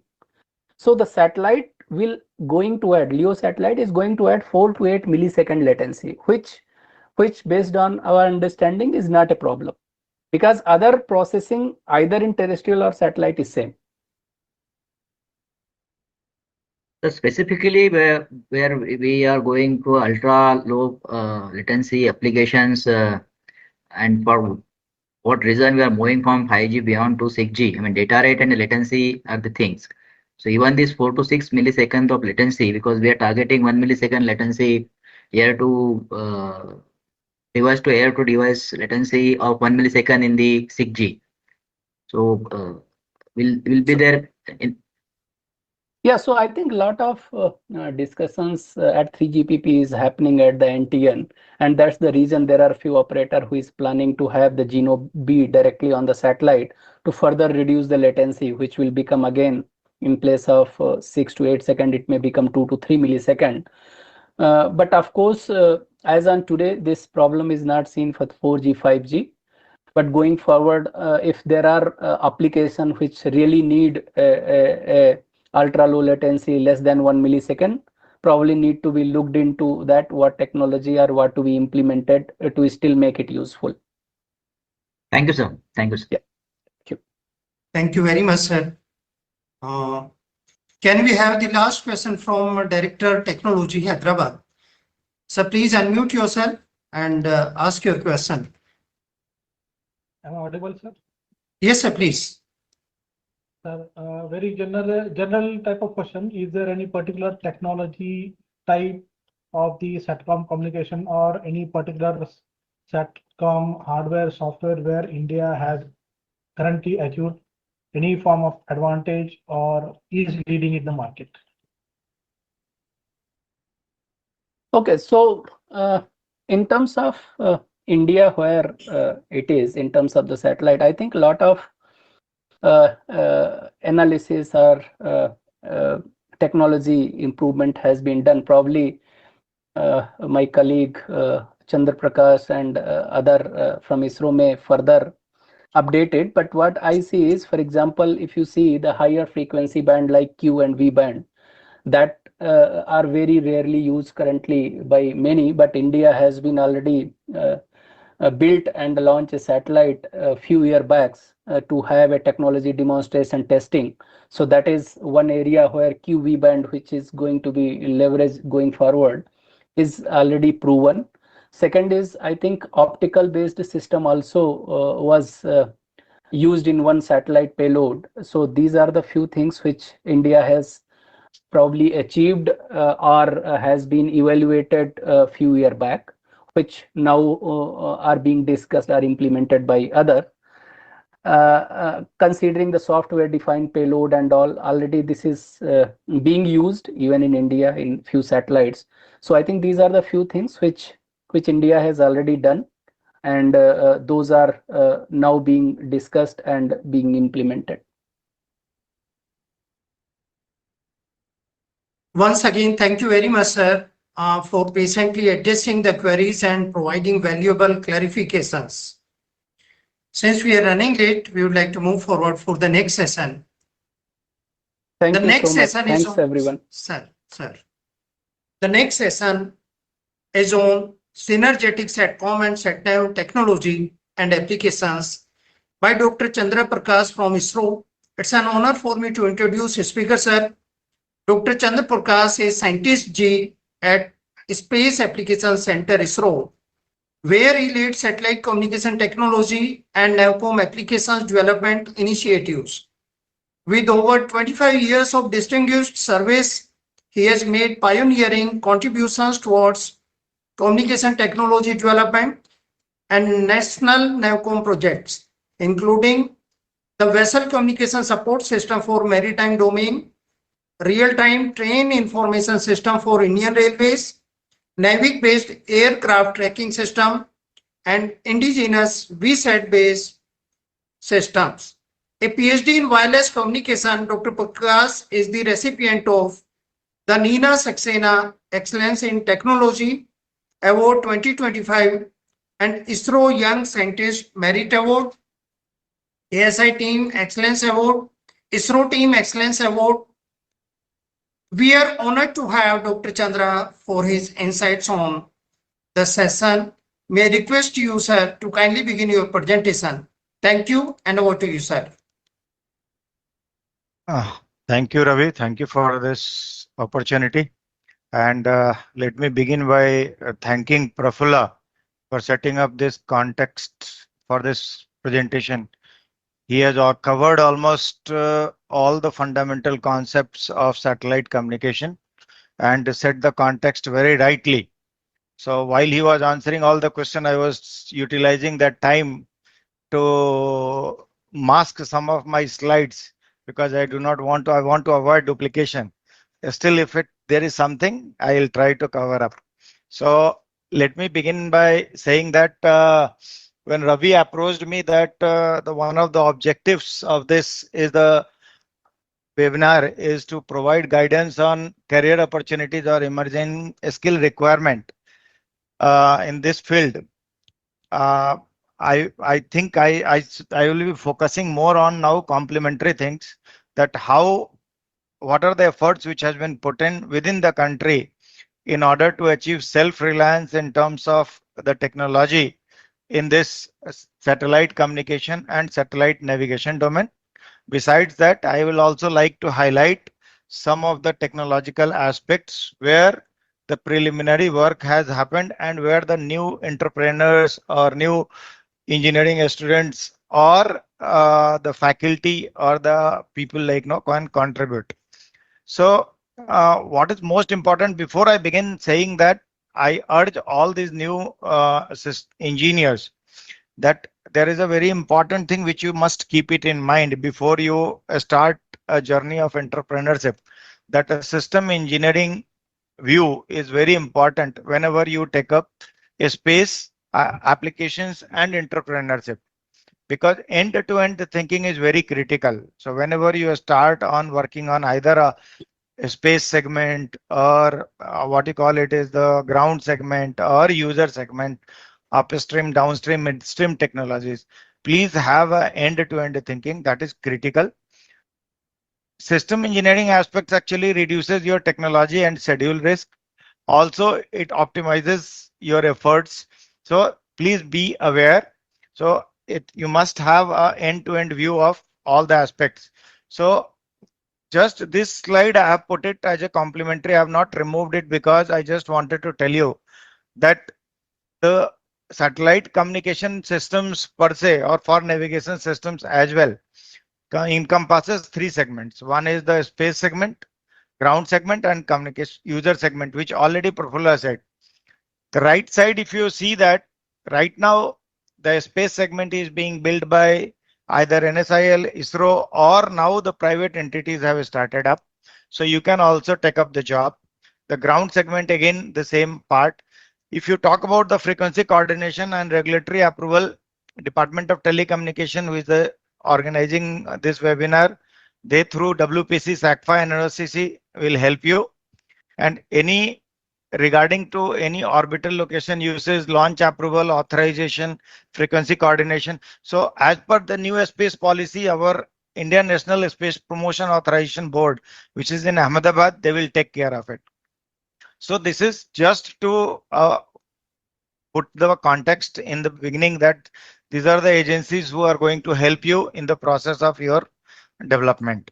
Okay, let me take it further.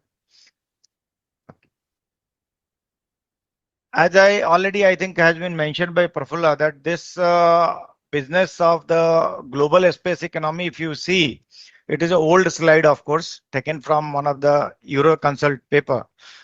most of the revenue comes from downstream, although upstream, like building the upstream, which is basically building the spacecraft and the launch vehicle, that constitutes the upstream part of it, has been more attractive. But then most of the revenue comes from downstream. So while deciding this, one has to keep it in mind. Indian space economy is slotted to go through a change just by this evolving situation. We are entering into a disruptive era of satellite communication, where already outlined in by the previous presenter that the mega NGSO constellations are the one who are going to be the driving factors. So this is going to be the next generation is going to have see the technological change, like the payloads are not going to be the longer conventional bent pipe payloads. They are going to be more of a flexible and processing payloads, where the frequency, the bandwidth, the coverage, all flexibility has to be built into, and that is what he was saying, software defined payloads. So they are going to be the next generation things. The satellites no longer one has to build for a 15 years lifetime. The satellites are going to be mega constellations of printable satellites. So if you have to build just to put in perspective, one has to build, say, launch a constellation of 5,000 satellites. It will require like how many launches every day. So that will turn out to be a big number, and that many satellites you have to build, you have to qualify on a weekly basis. So there is a concept of printable satellites which are going to be in play. Similarly, for launch vehicle, reusable and 3D printed launch vehicle engines are required, and that is where our Indian startup ecosystem has geared up in providing this launch vehicle. So these are the areas which I am highlighting, where you can, depending on your personal technical appetite, you can take it up. So this is all being done to reduce the cost of access to a space. And similarly, on the user segment, already highlighted the electronic beam steering antennas, the user terminals, low cost user terminals are going to be the challenge. For academia and students, I would say that beam steering or digital beam forming is a technology which is well understood, well explored, but their implementation today results into a very not so cost effective solution which can be consumed by the Indian market or for the global market for that matter. So any technology which is actually providing you a similar functionality like a beam forming or electronic beam steering, but has a low cost of implementation, that will help you a great deal. So that is one of the active area of research where people are trying to use different means of implementing this electronically beam steering arrays and antenna systems. This slide also tells you that already universal broadband access is a challenging stuff. One is, as highlighted, that NGSO constellation. NGSO constellation has got a lot of advantages and disadvantages. Maintaining the constellation, keep on replenishing it. Those agencies who has got a global ambition of business and wants to operate across the globe, NGSO constellation still offers a good business deal. But those who have got regional ambition, still geo-based like UHTS or VHTS class of satellites seems to provide a better return on investment. So one has to do these kind of analysis before entering into any of this technological domain for implementation. As I said, is if you will go see the projections being that next generation is going to be dominated by mega constellation. And when it comes to one of the questions which was asked by one of our, I think, military college personal professor, I would like to say that NGSO constellations, there is a greater need of sovereign NGSO constellations. And I think our DOT colleague also asked that how you will do geofence the data. So that brings the onus on developing a sovereign NGSO constellation for the strategic needs. We will discuss about it depending on this. This is the fleet of satellites. I think my colleague Jayesh is going to cover more about the upstream part of it. He will cover about the satellite segment and the opportunities there. So I will simply skip this part. Just wanted to say that in India, we are operating from UHF band to the optical band. we have already had a satellite in optical band also, and we have also experiment with Q and V band, and we are gradually moving towards meeting the country's need indigenously. That's our key strength, that we want to make the system indigenous. Similarly, we embarked upon a navigation system development. We built couple of navigation satellites, although initially we had a reliance on outside like agencies to provide atomic clock, the core technology behind this navigation satellites. And because of that, like, no, we had a couple of issues, but I'm happy to report that we have built that technology now indigenously. And very soon this satellite, we are trying to replenish this constellation and to revive this constellation and make it operational very soon.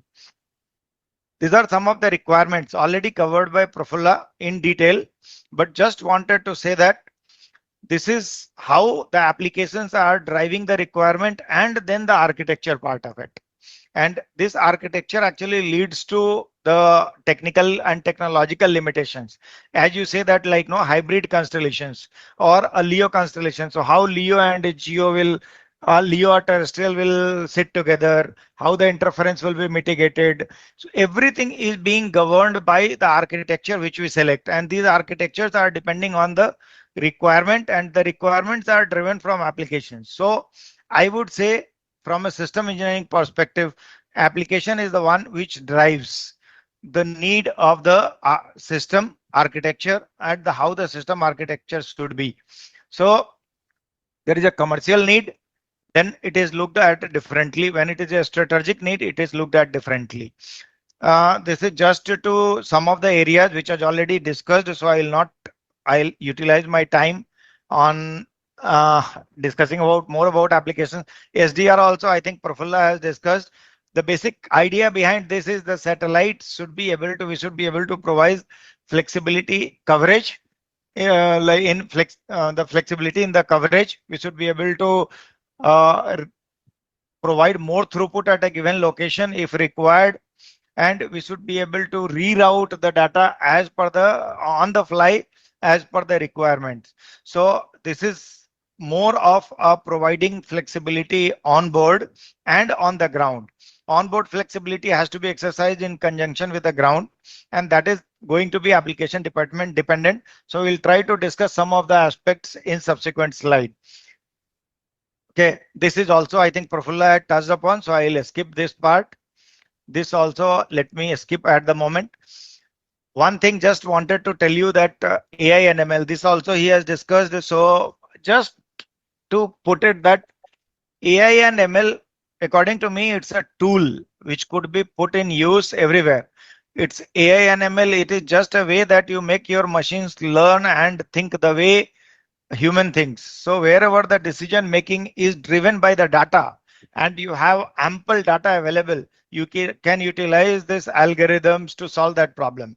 Be it in any field which you are seeing here, either signal identification and classification, which is very much essentially like sought after work in the field of strategic users, where they wanted to identify and do many of the communication intelligence, electronic intelligence and signal intelligence aspects of it.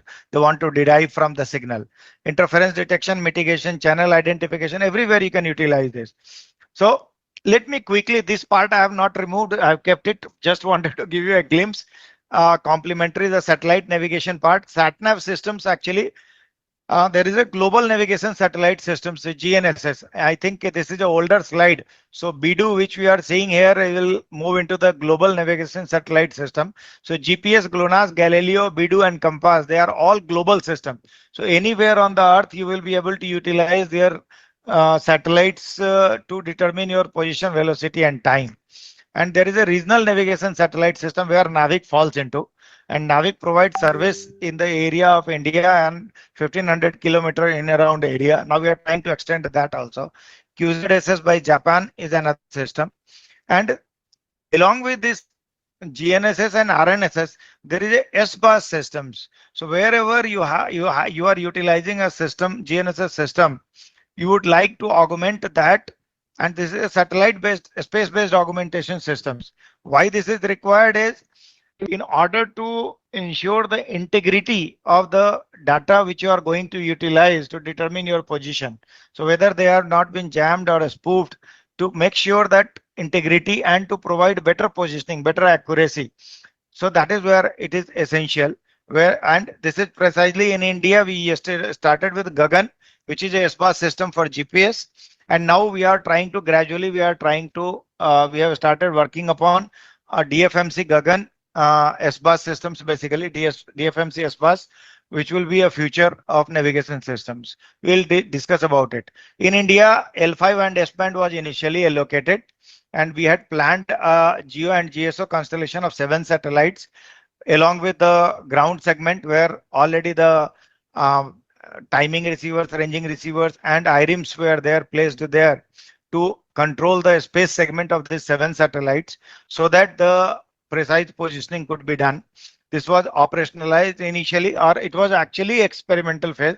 We could not operationalize it, but we are in the process of augmenting the space segment with the newer version of the atomic clock, so that it will be operationalized in near future. And next, it is targeted on a what you call it is a emergency basis.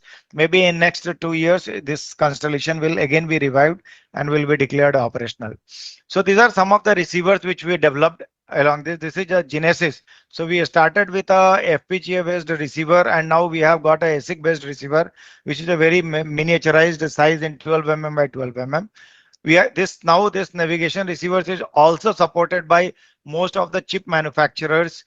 Broadcom is the one who has also supported this navigation receiver, IRNSS receiver or Navig receiver in a mobile chipset, so that your mobile phones also will be able to receive this Navig signals and will be able to demodulate and decode.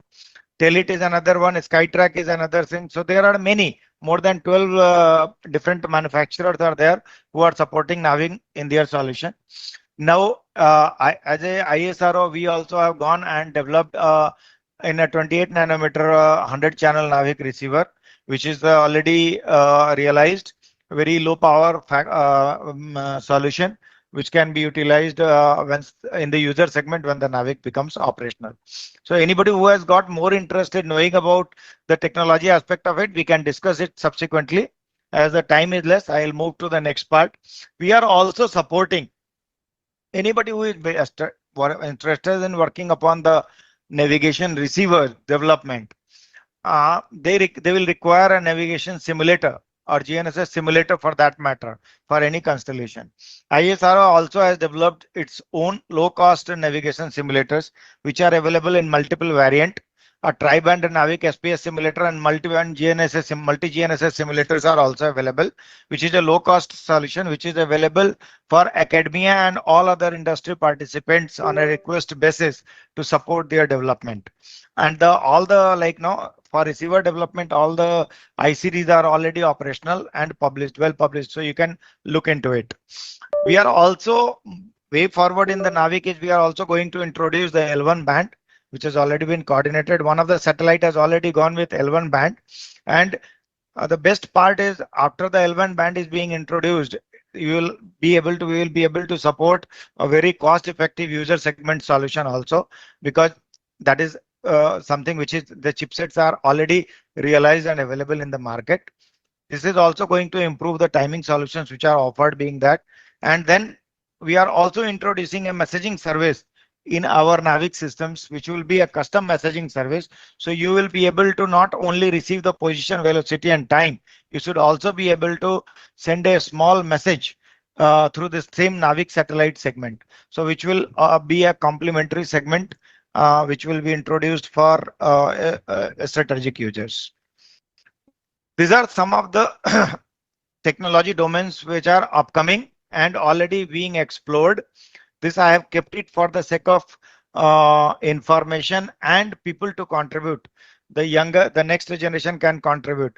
So RTK receivers network, RTK receivers or coarse receivers. These are basically the type of receivers which provides you a centimeter level accuracy.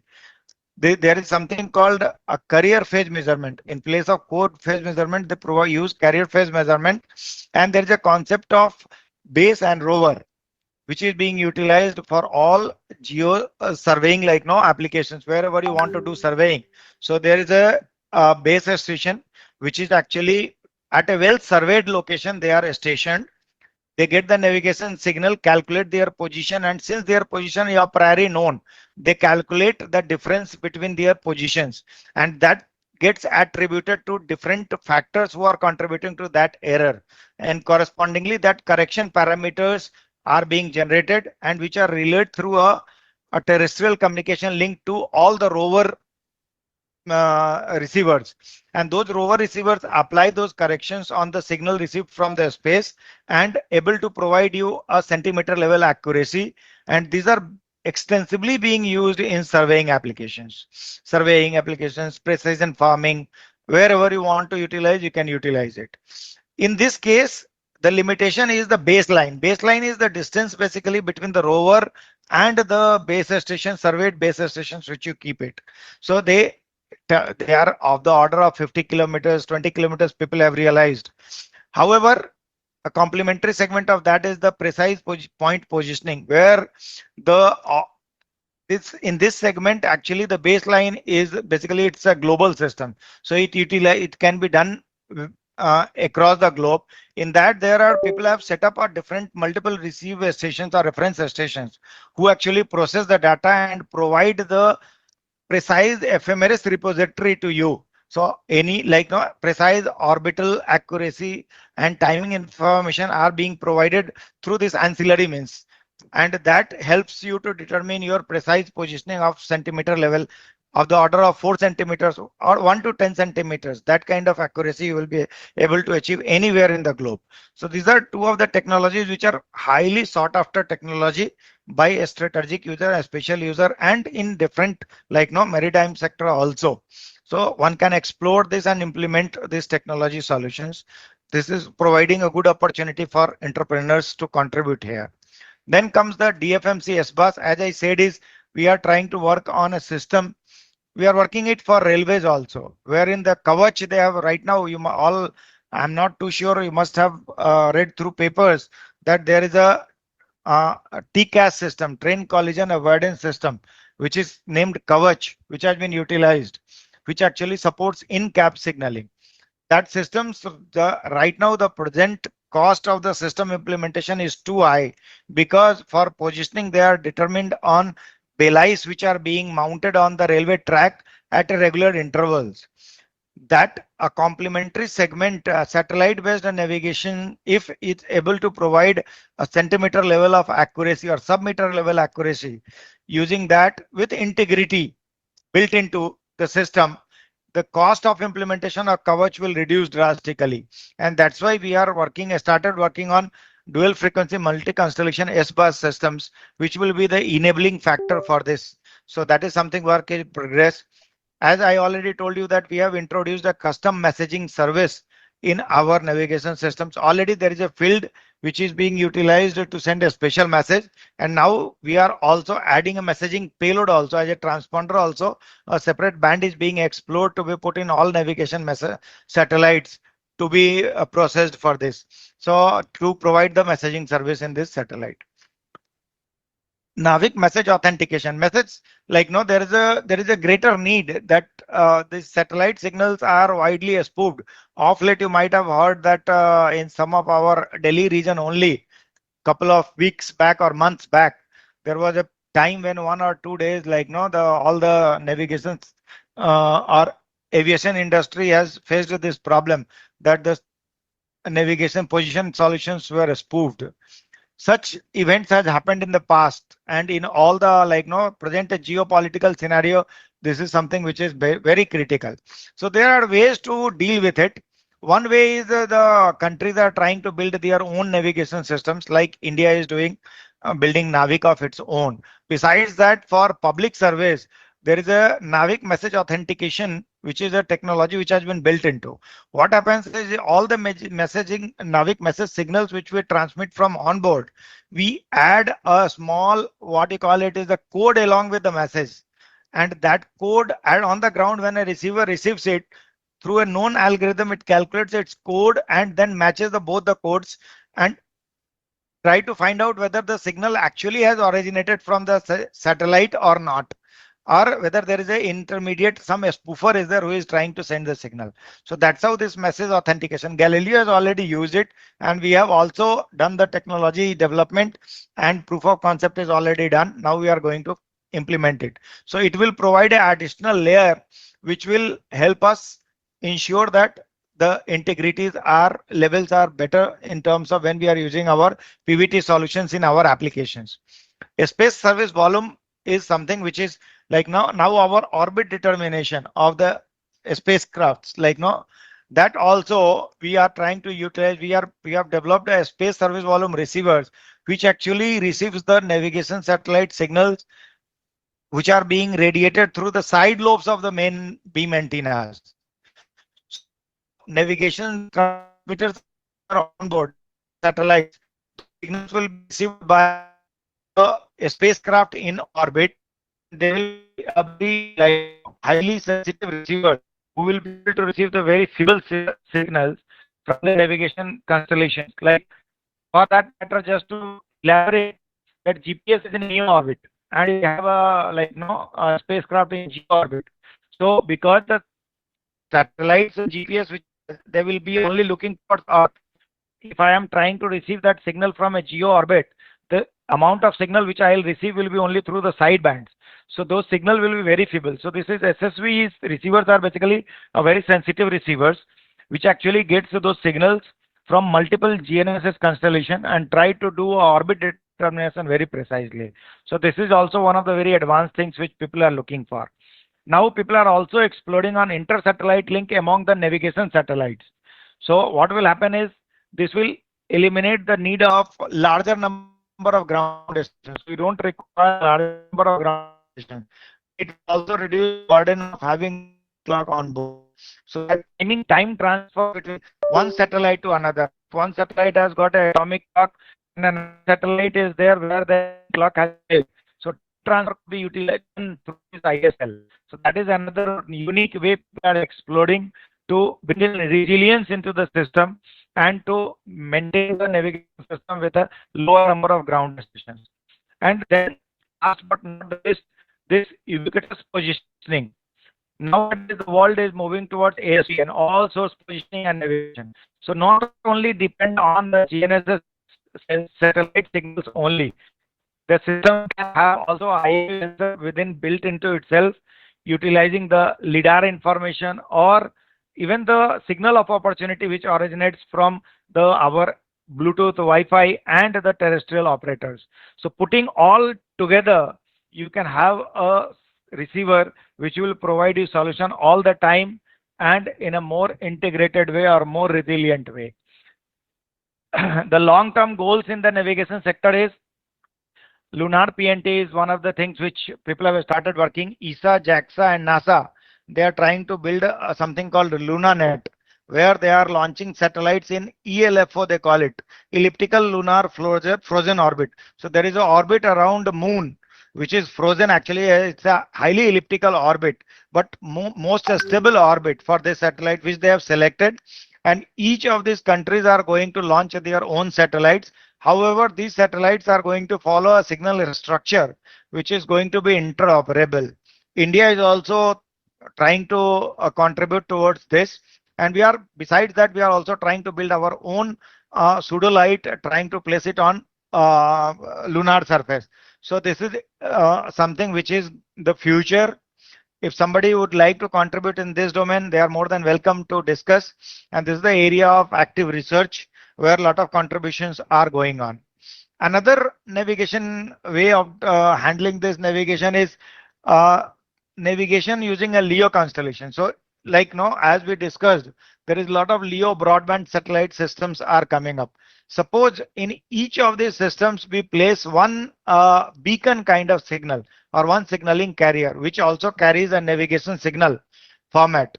Then in that case it is very much feasible that by utilizing the Doppler, because each of these satellites on ground will be visible for a duration of 5 to 6 minutes. And since these LEO satellites are fast moving satellites, they exhibit a large amount of Doppler. So if you start receiving the signals at a periodic interval, say every 30 seconds. So every 30 seconds, you will have a different Doppler profile. So signal coming from one LEO satellite at say T0, T0 plus 30, T0 plus 60 and T0 plus 120 second.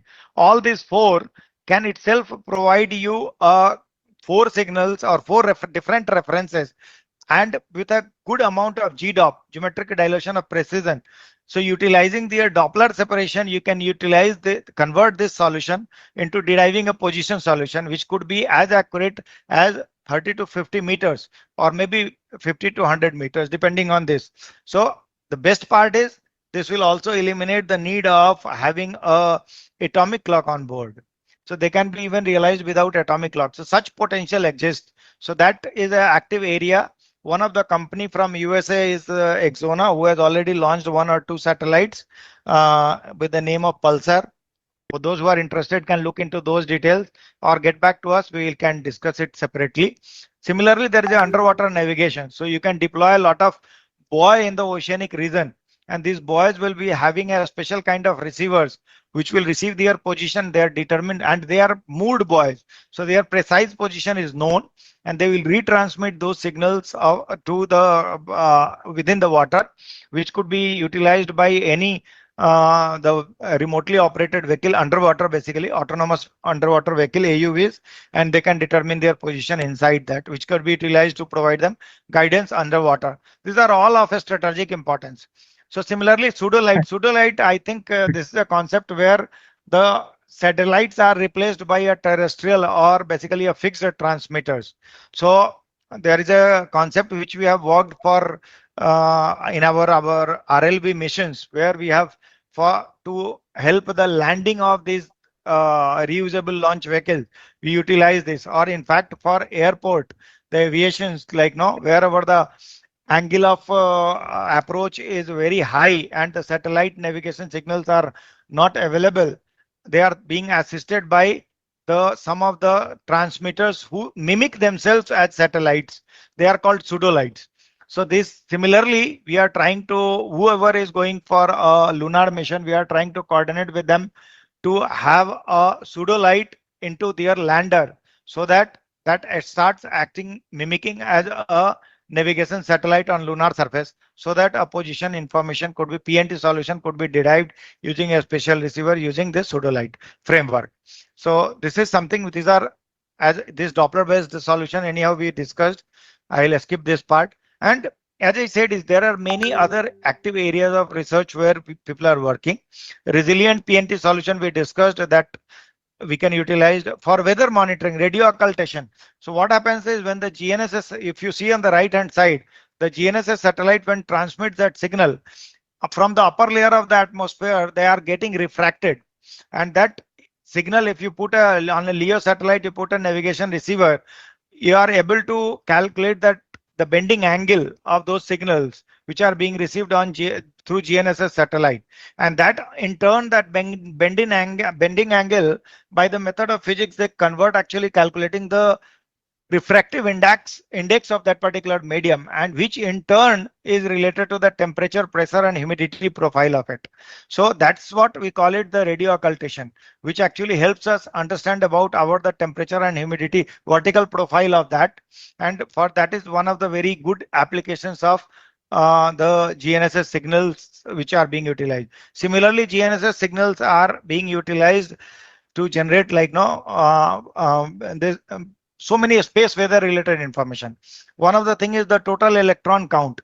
So ionosphere is very gets disturbed by many regions. One of the many known reasons is whenever there is a earthquake going to happen, it has been established by scientists that that results into a variation or a turbulence in the ionosphere, which actually in turn results into the total electron count variation.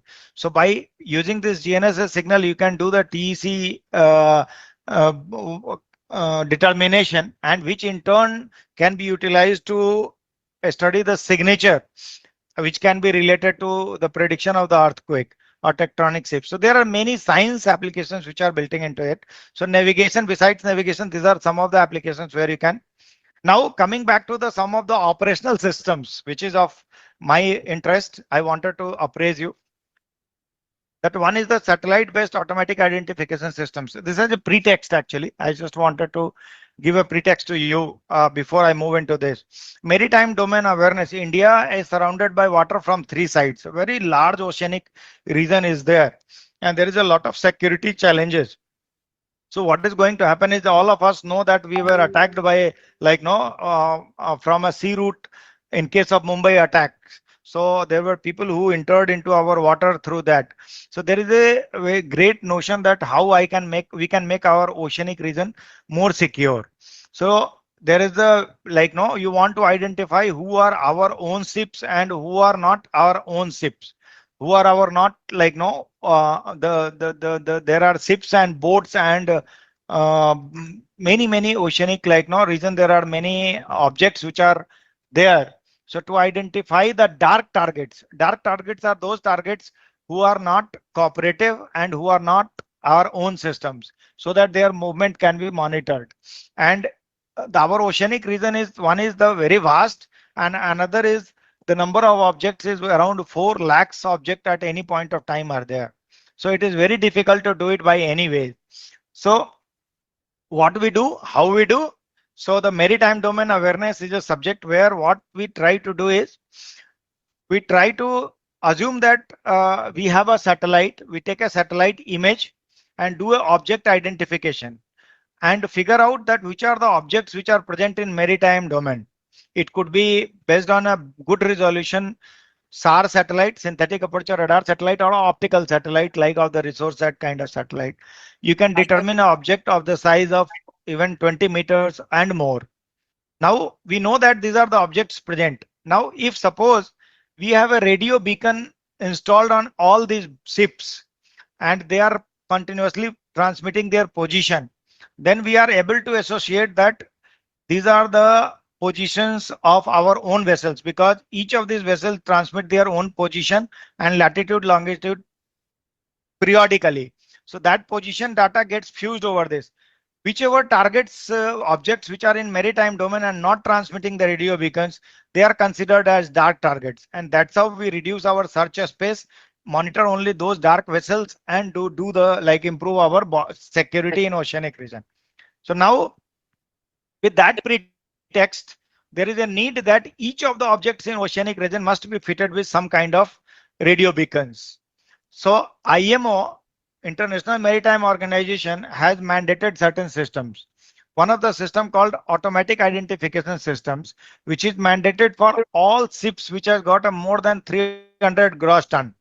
So if the ship is having size of more than 300 gross ton, then in that case they have to carry this AIS.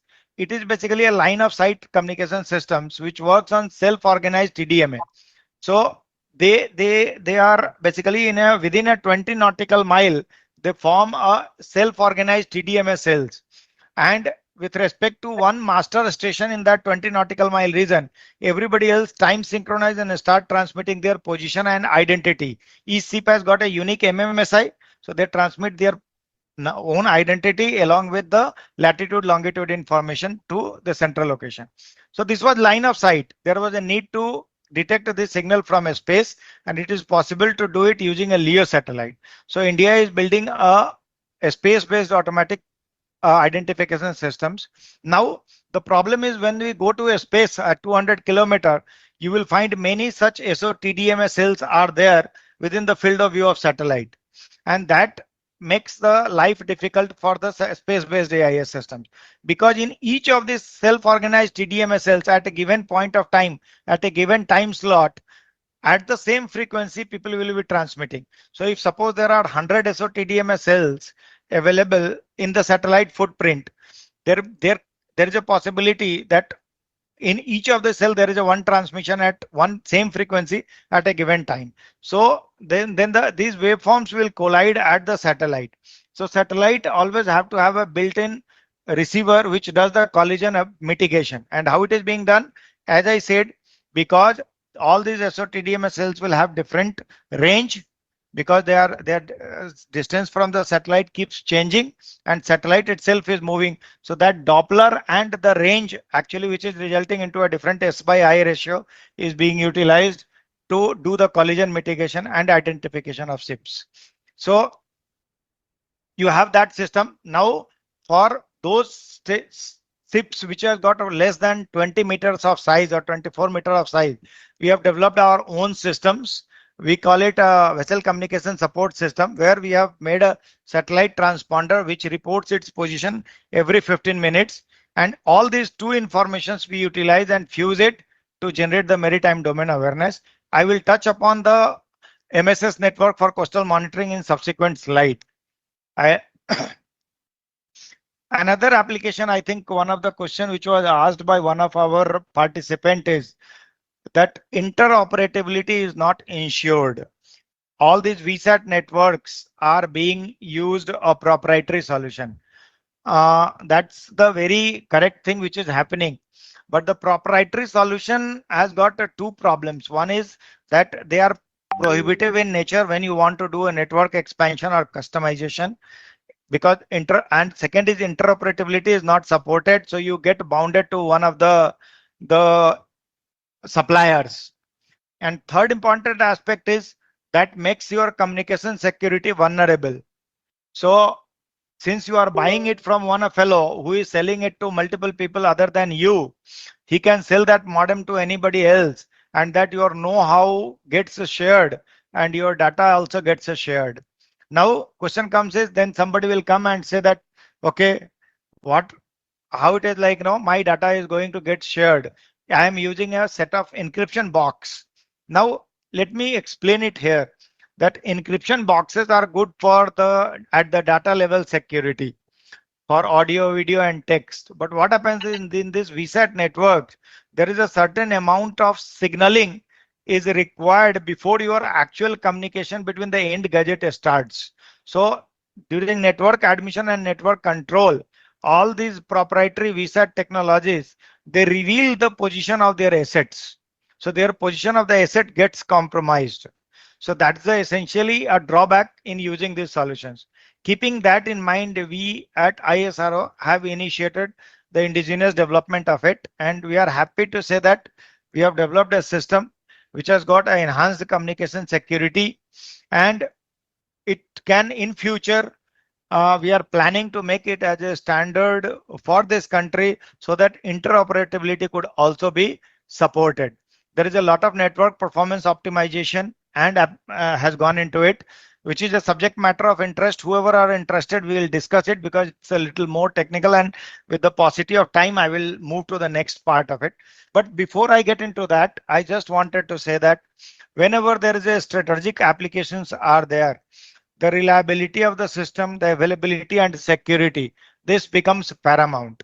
And in this procured solutions of the VSAT baseband, the reliability can be managed by maintaining ample redundancy. You can make a you can maintain a geographical redundant hub.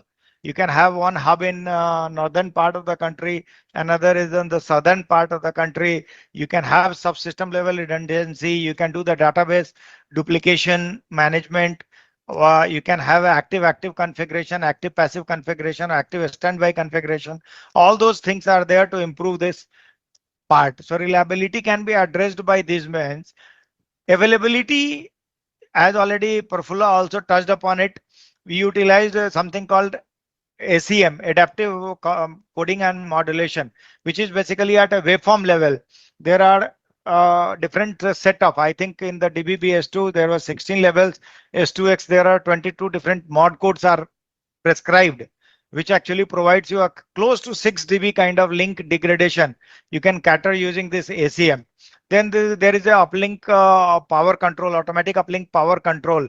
By keeping that additional margin in your link budget, you can support this kind of system degradation. And third is the site diversity, because as we have embarked upon utilizing the higher frequency band, when you utilize the higher frequency band, the wavelength becomes smaller and they start interacting. Their size, the wavelength becomes the size of the particles which are suspended in the atmosphere. They start interacting and rain fade starts happening. So that's how in KU band in your home, when you are watching this DTH, you will many a times you will say that rain signal lost.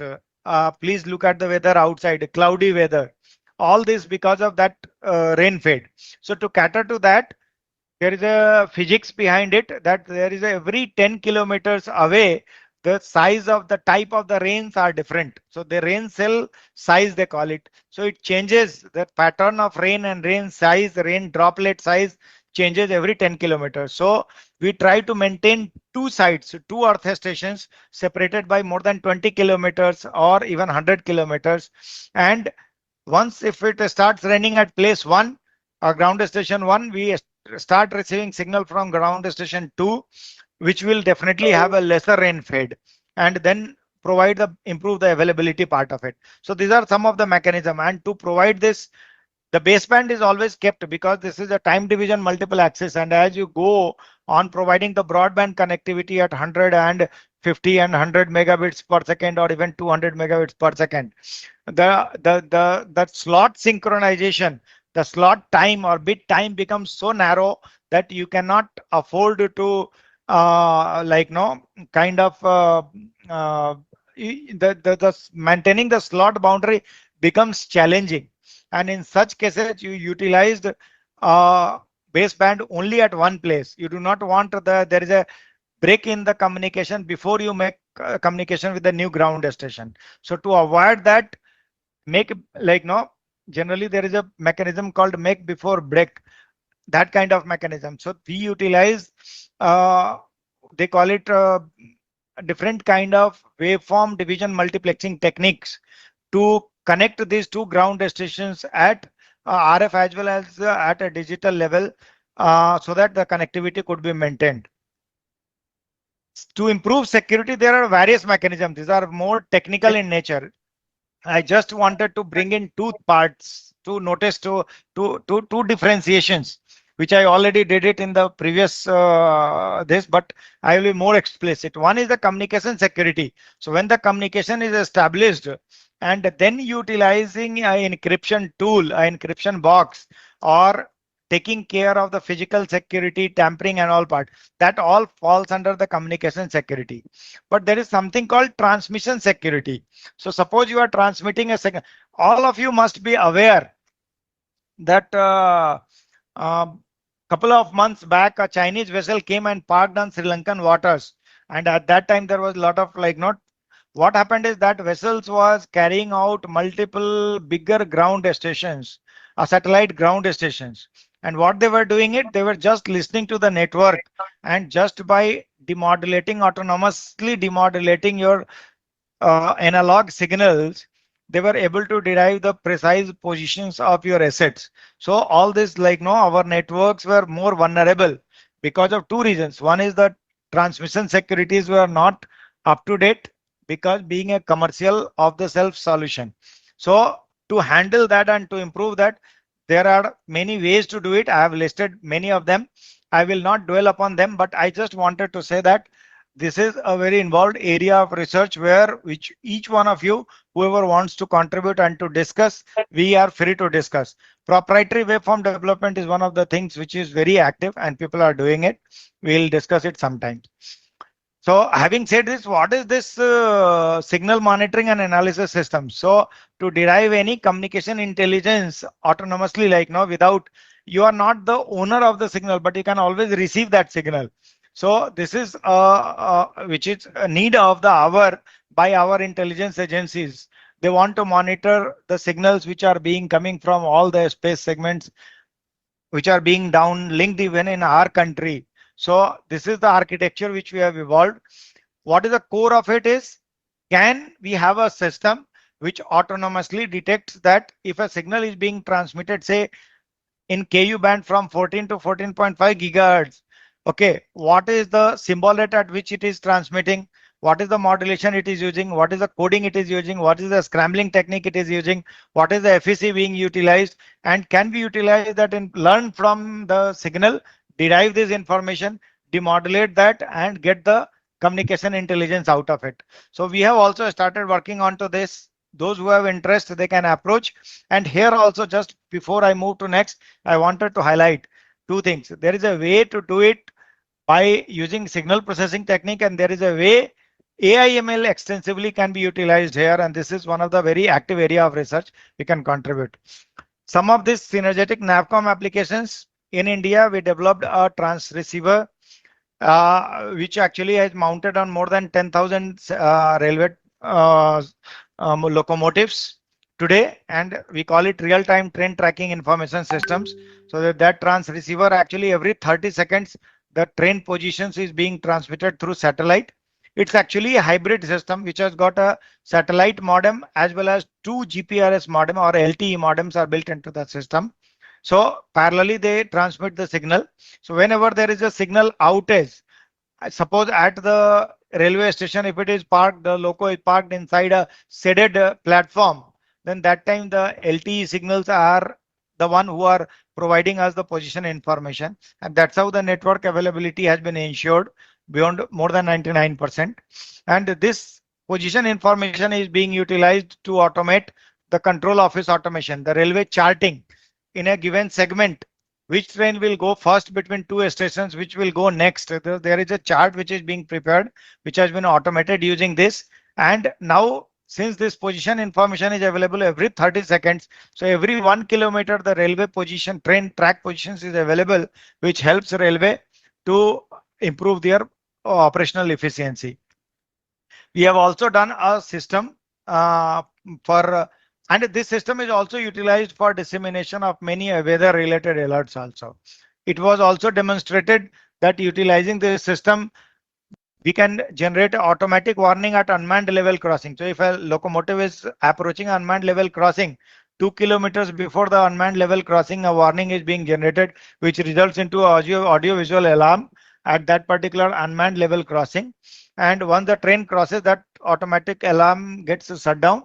And that's how even though level crossings are unmanned, at least the people who are crossing that level crossing will get an audio visual alert. But Government of India has now done away with this particular unmanned level crossing, and this system is being utilized for some other purpose. Similar system has been done for aircraft tracking systems. So for a special user, their passenger aircrafts are being tracked, and every 4 seconds we are able to track their position. And this network is also being utilized to disseminate a lot of weather related alerts in real time. So this is I'll skip this part. This was the slide. This is the overall architecture. Where more than 10,000, you see there that this has been integrated with all our call centers website. And so nowadays through the Central Railway Information Systems has integrated this into the practical system, and last 3-4 years they are providing all these systems very effectively. More than 27 million updates every day is being received through this network, and this network 66% of the control charts are being prepared in an automated way. This has improved the operational efficiency of railway very nicely. In 2022, Niti Aayog termed it as a best utilization of the data for public system recovery. This I already discussed. In Kavach, we are trying to work on DFMC SBAS system, which will provide a precise position, sub-meter accuracy, along with the integrity, which will help them avoid this kind of what happens is collision avoidance systems. It will improve the cost effectiveness of this particular systems which are already. These are person trackers which are for monitoring the personnel who are into the remote areas. Their positions are periodically transmitted and being monitored primarily for CRPF kind of people who go for in the remote areas for some kind of combing operation. They can carry these systems. Their positions are being monitored. This is a satellite mobile radio, which is basically a satellite radio which can make a normal Android phone as a satellite phone. So we have showcased this, demonstrated this. Right now, of course, this is not operational, but any agency who is willing to make it operational can work towards this. The same satellite radio, actually, we did a demonstration for satellite-based IoT services, where all of us now have got a wearable device which has got a Bluetooth connectivity. So all our smart watches has got Bluetooth connectivity. What we did, and that has got a lot of body sensors. your heart rate sensor, blood pressure sensor, oxygen sensor, SpO2 sensors.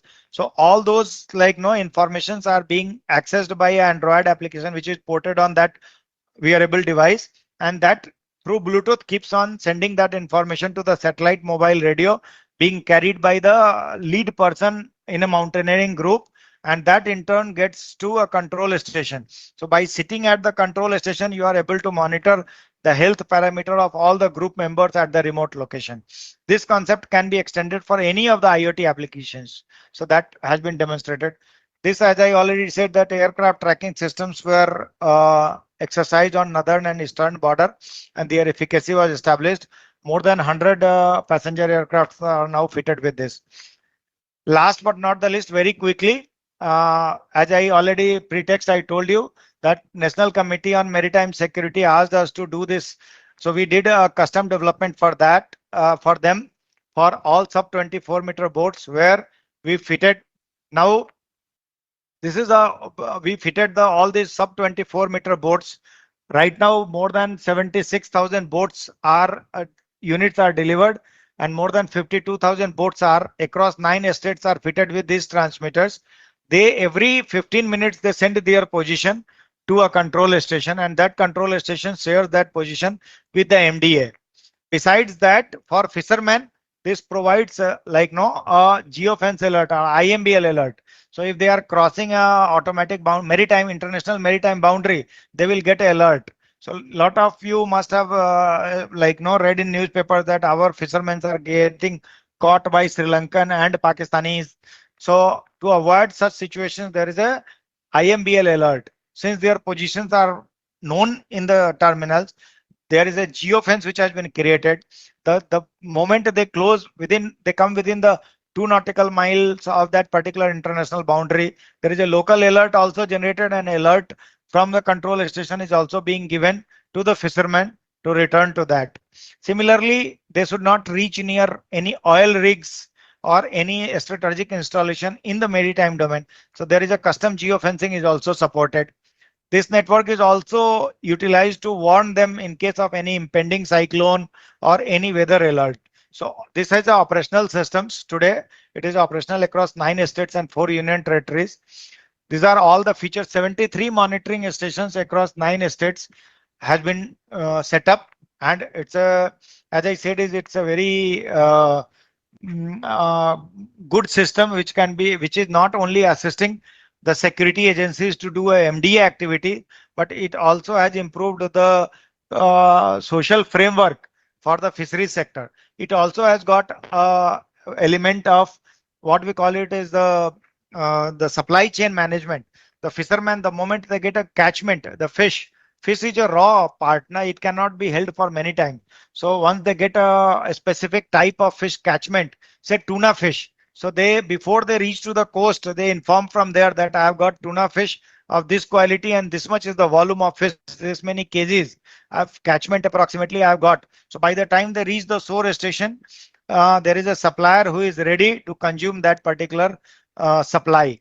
So that also is being done. We have made a data backup and recovery site at New Delhi for that, and it is operational systems. Prime Minister inaugurated it. Department of Fisheries has funded this project at 364 crores. And there is a different class of motorized boats. There is a mechanized boats which has got a built-in battery. So these transponders have got a built-in battery which actually works for 24 hours.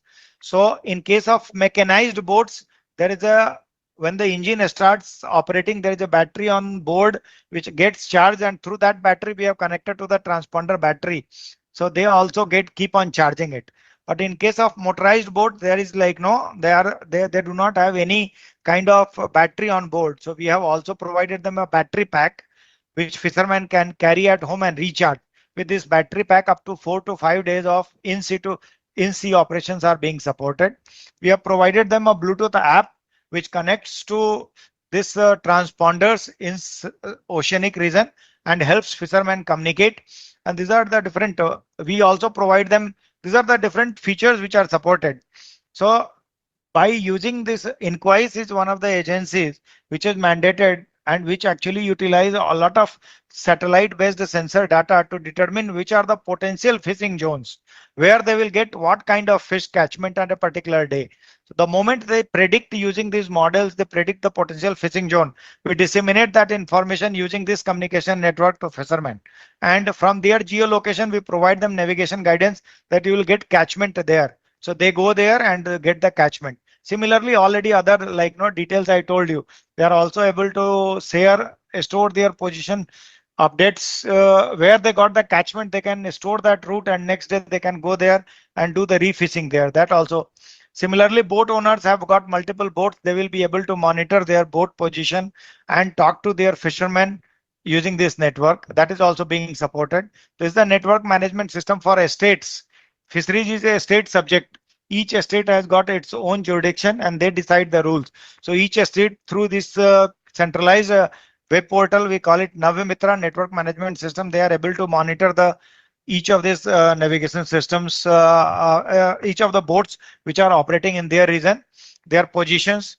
They are also able to issue the cyclone warning in their respective areas if they want to. And that's how on the top you see that kind of maps, they get it, the fisherman gets it, and so that he doesn't enter into the way of cyclone. In the past, what happened is there was an ancillary system which we disseminated the cyclone information, but the cyclone track was not communicated to the fishermen. So while returning, they came in the way of cyclone and lost their life. This happened in Tuticorin in Tamil Nadu. More than 20 fishermen died. So now we are providing them the route of the cyclone, also expected cyclone route, so that they do not fall it. It has been effectively utilized. This is again tracking part of it. Geofencing, already I told you. On the left hand side, you see a person who has gone from Tamil Nadu to Sri Lanka and came back. And unfortunately, on the same day, there was a firing going on at one of the maritime region. So we have generated a lot of alerts and given them, and this is being utilized for further warning the fishermen. Right side, you are seeing that there is a turtle conservation zone in Orissa that we have geofenced so that the fishermen accidentally do not venture into that region. This is the potential fishing zone information. That's how it is being provided, which fish, where they will get it. So these are some of the applications like two-way messaging service is being, there are a lot of stakeholders which has been working into this system. This is all homegrown systems which has worked in the country. Just wanted to say that for entrepreneurs, the risk and strategy for mitigation, because many of these, what you call it is the applications are offshoot applications. So whenever you design a system, please keep a margin to incorporate or try to keep it modular.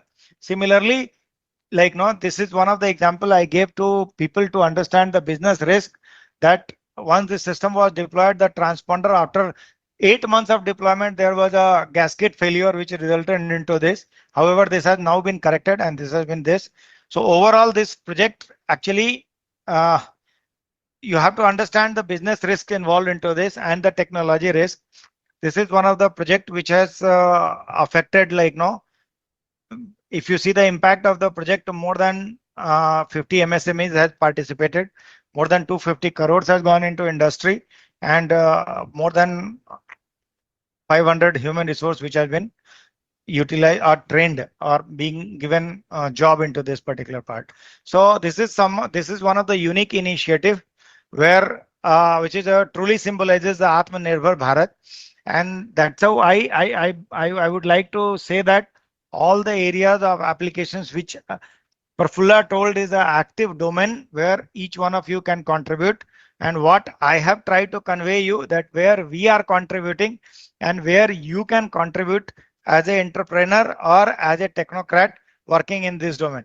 So that's all from my side. The floor is open for questions. I also have taken longer than what I should take, but yeah. Sir, absolutely wonderful. Thank you very much, sir, for such a comprehensive and insightful session with, of course, wonderful presentations. Now, I will request the participants to ask the question from speaker, sir, by raising their hands. We have already entered into their lunch time. Absolutely, sir, absolutely. Even then, sir, because let us Thank you. see. Sir, can we have the questions from chat box, please?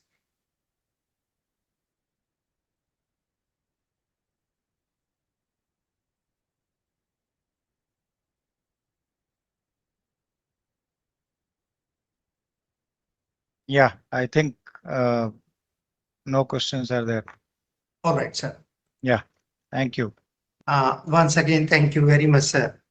Now, Thank you. we shall, we shall now move on to the next session, focusing on opportunities in space and satellite technologies by Sri Jayesh Thakkar from ISRO. It's an honor for me to introduce speaker, sir. Mr. Jayesh Thakkar is scientist G at ISRO with over 25 years of distinguished career in RF and microwave field. Sir has held various responsibilities as Deputy Project Director in GSAT 17, GSAT 19, and IR/NSS payloads, and as Associate Project Director for GST 20 and GSAT N2 payloads. Sir is the recipient of various ISRO awards like Team Excellence Award in the year 2007, 2013, 2015, and of course, Young Scientist Award in the year 2008.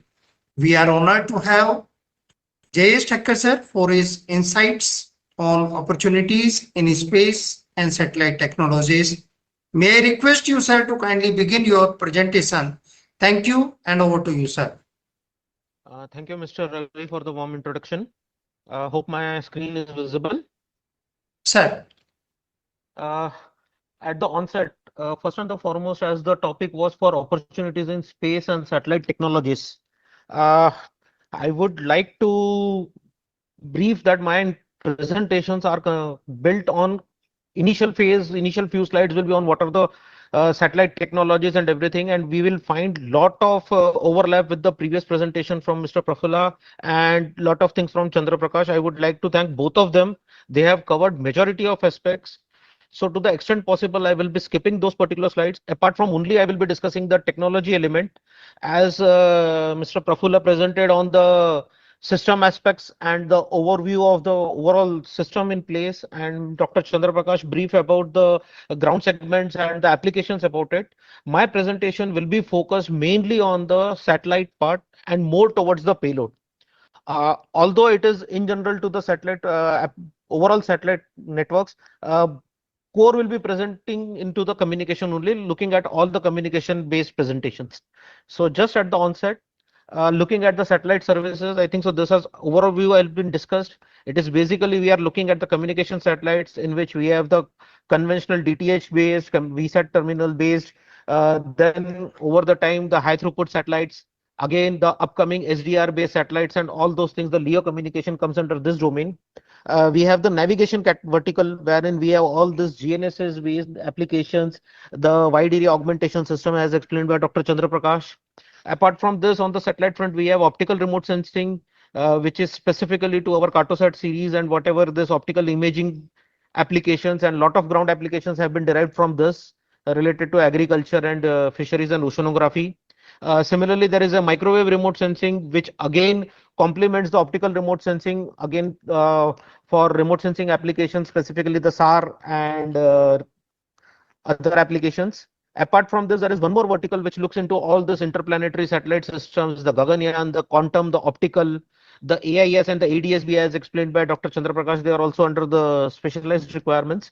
And yes, the frequency range starts from very UHF band up to the visible and the infrared. All the range is covered in this. Just I will go through the architecture. This all things have already been covered. There are fixed satellite services between two terminals. They are extensively used conventional systems. Similarly, mobile satellite services, the MSS based. I will be just skipping through this because this has already been covered previously. Similarly, the broadcast based where DTH services are being used extensively. Remote sensing satellites, as I have already covered, they are basically used for microwave remote sensing and optical remote sensing. They can be passive and active remote sensing. These are in general the architectures available. Then basically the GPS systems, what we are looking at, there are many different operational systems, whether it is GPS, GLONASS, Galileo, Baidu, or our own indigenous IRNSS or the NVS, what we have. Similarly, the augmentations space-based augmentation systems where VAS, EGNOSS, and the Gagan from India, they are already operational, and we already have the systems for that. Now I will start with core coming to the satellite communication. This particular field is basically a industry which is in transition. The conventional DTH and everything is now shifting to OTT. And with the proliferation of our cheap terrestrial networks, the mobile network communication has also become strong, even in very remote and rural areas also. Add to that the satellite spectrum crunch and the falling cost of the LEO revolution what we have. So communication industry, if we look into the penetration of OTT has extensively entered, and it is expected that by next few years OTT will take over altogether the DTH, and DTH may no longer be exclusive to the satellite market. Similarly, the 5G penetration in India, the survey in 2024 was done. It is also has started penetrating. Add to it the rocket launch costs, which have gone down strategically, where we started for few thousand per kg, 10,000 to 20,000 per kg a decade back. Today it has came down to, with the advent of SpaceX, it has came down to almost around $1,000 per kg. And as per the NASA prediction, by 2040, it will be within few dollars per kg will be the cost to space. With that in mind, the technology and the industry itself is in transition specifically. As already explained by Prafulaj, the role of 5G is extensive now, and this has taken over the complete communication satellite networks, and to provide basically the ubiquitous services and interoperability, which was basically a issue up to the 4G. So starting with 5G and 6G, the satellite is now a system, is a part of the complete network of 6G, where it actually augments the system and provides the applications from any device anywhere at any point of time. This slide was already explained by Dr. Chandra Prakash. However, I would specifically look into with the SATCOM evaluation. I would just like to point out the technologies what are required onto the satellite. Basically, the high throughput satellites, which we have already developed and delivered as GSAT 20 and GSAT 11 previously. Multi-beam satellites, high power broadcast satellites is the requirement. This tied along with the flexible architectures and the LEO MEO constellation becomes quite a challenging thing. Again, there are some strategic applications which are related to data relay and hosted payload. As already explained by Dr. Prafula, this direct to cell LEO mobile satellite was already demonstrated by Bluebird, and it is really a technology marvel, wherein if we look at the Block 1, what they launched, the antenna size was almost near to 693 square feet in space.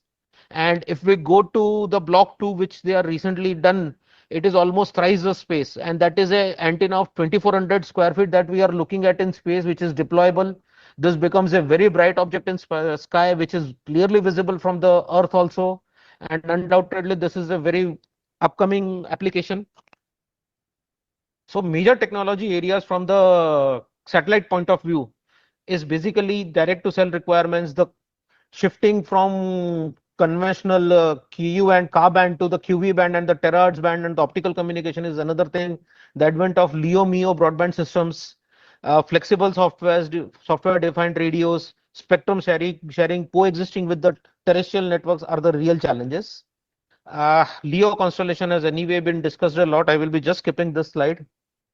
This has already been presented in detail, and what are the advantages and what are the various constellations being worked out. Direct to cell demonstration has already been discussed in detail. IoT, satellite based IoT, its advantages have already been discussed. So coming to the technology part, for all the things we discussed, whether it is the LEO communication, the IoT based or the 6G based systems, the major need is the flexibility in orbit on a satellite. Why we need the flexibility is basically, if we look at the Indian subcontinent, variation in rain attenuation across the length and breadth of the country, apart from the time duration. So there is lot of rain fade, lot of attenuation, and add to it another thing is the user density, the population density.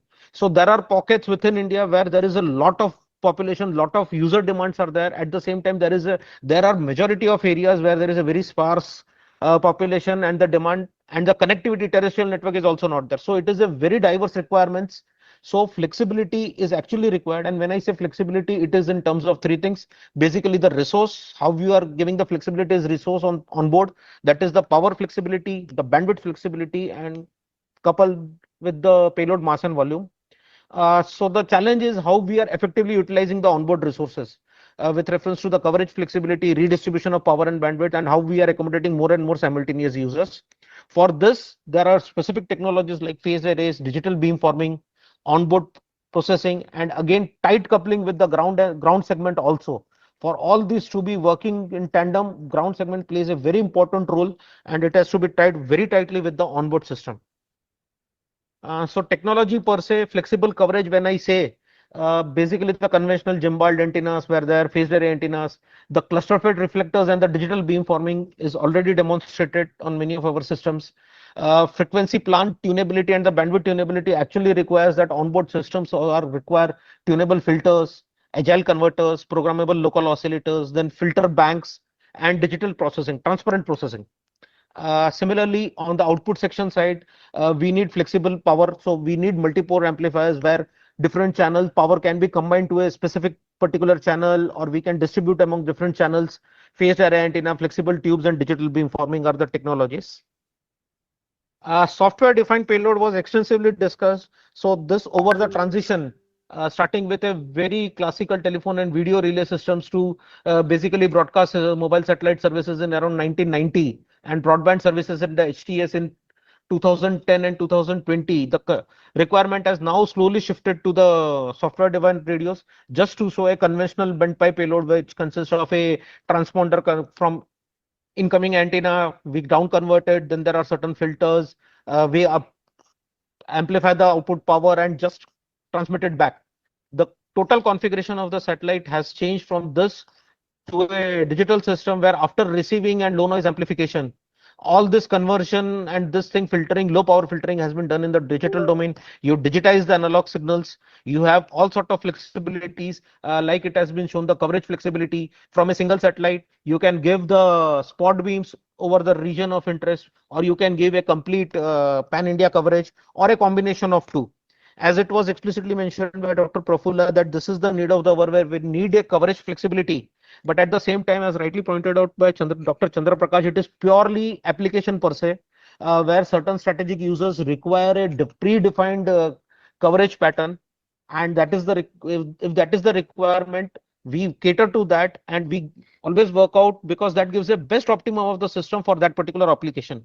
And yes, when it is a service oriented requirement, where the user need lot of flexibilities, because as of today there are certain DTH users applications required, but few years down the line that may not be the requirement. Again, the requirement may change to spot beam. So over there the requirements will be specifically from SDR point of view.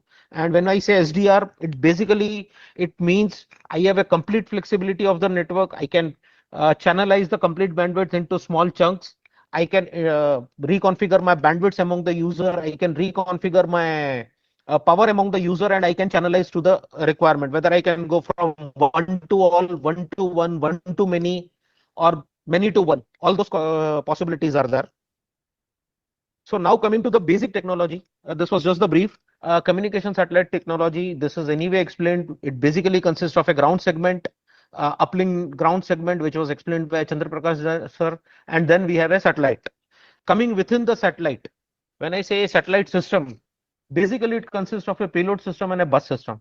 Payload is the one which actually caters to from the antenna, the transponder to the downlink. But to support this payload, whether it is a bent pipe payload, the DTH payload, or the software defined radios, or a high throughput satellite, there is a lot of support system required on the bus system. That is basically the structure what we are looking, where all these elements will be supported, the spacecraft panels. Then we have the cylinders where the propulsion systems will be there, the fuel will be there. We need power to be generated, that is the solar panels. Backup batteries are there. Thermal management is the part of this thing. Attitude and orbit control systems are there. Then telemetry, telecommand and systems are also there. So when we look at the satellite systems, it in complete consists of a payload plus lot of ancillary units to support it. So in final, when we look at the conventional DTH coverage versus a high throughput satellite coverage, these are the things. although all of these things are a requirement, and many of these things are being supported by the Indian industry, and a lot of new technologies are being developed in each and every element of this. My subsequent presentation will be purely localized to the payload system. However, all the technologies are not limited to payload. They are extensively used in other aspects of the spacecraft also. So this is just a typical classical architecture of a bent pipe payload. Just to explain, we have a receiving antenna followed by some pre-select filtering to control the noise. Then we have some frequency conversion receivers, which low noise amplification, and which converts the frequency from uplink to downlink or the translation frequencies. Then we have a channelization where individual frequencies are channelized. Then we have driver amplifiers, and individual channels are amplified to get very good linearity, high power tubes or SSPAs. Then channels are again combined on the output mux side, output multiplexer side, and then transmitted back to the transmit antenna. This is a classical bent pipe configuration. However, whether it is a SDR based or HTS based of satellite, basic elements remain the same. It is only the configuration changes. For a HTS, number of feeds and number of beams on the input side and the output size increases. For a SDR sort of requirement, in between there will be a digital processor. This receiver may be converted to a LNA, and then all the conversion and everything will be done by ADC on the digital systems. And then again, after output side, there will be amplifications, because digital systems cannot give that sort of power requirements what are required. So basic classical, this will be the background on which we will be discussing, and further subsystems I will build on this. So coming to the front end, like I said, there is a receiver which consists of LNAs and everything. These are the classical elements which we have developed over the time.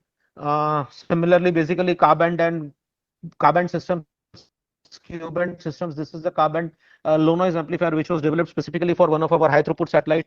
The technology elements over this were, this was specifically a ultra wideband 3 GHz design, which was catering almost from 27.5 to 31 GHz with a very low noise figure of 2.4 dB. This is state of the art available across the world, and highly miniaturized systems for this. Specifically specified waveguide windows were also developed, which give hermeticity, because it consists bare mimics which are to be hermetically sealed. So the complete waveguide sections tubes were hermetically sealed to achieve to this. Similarly, we have developed also Ka-band down converters, GNSS front ends with fractional and integer and PLL systems. This all are in orbit and have been successfully developed. Similarly, as I told, for flexibility becomes a major requirement. We have also developed a agile KU band receiver. Like we see, we have a almost 1.7 GHz bandwidth available across the coordinated band and the allotted planned band across on our India.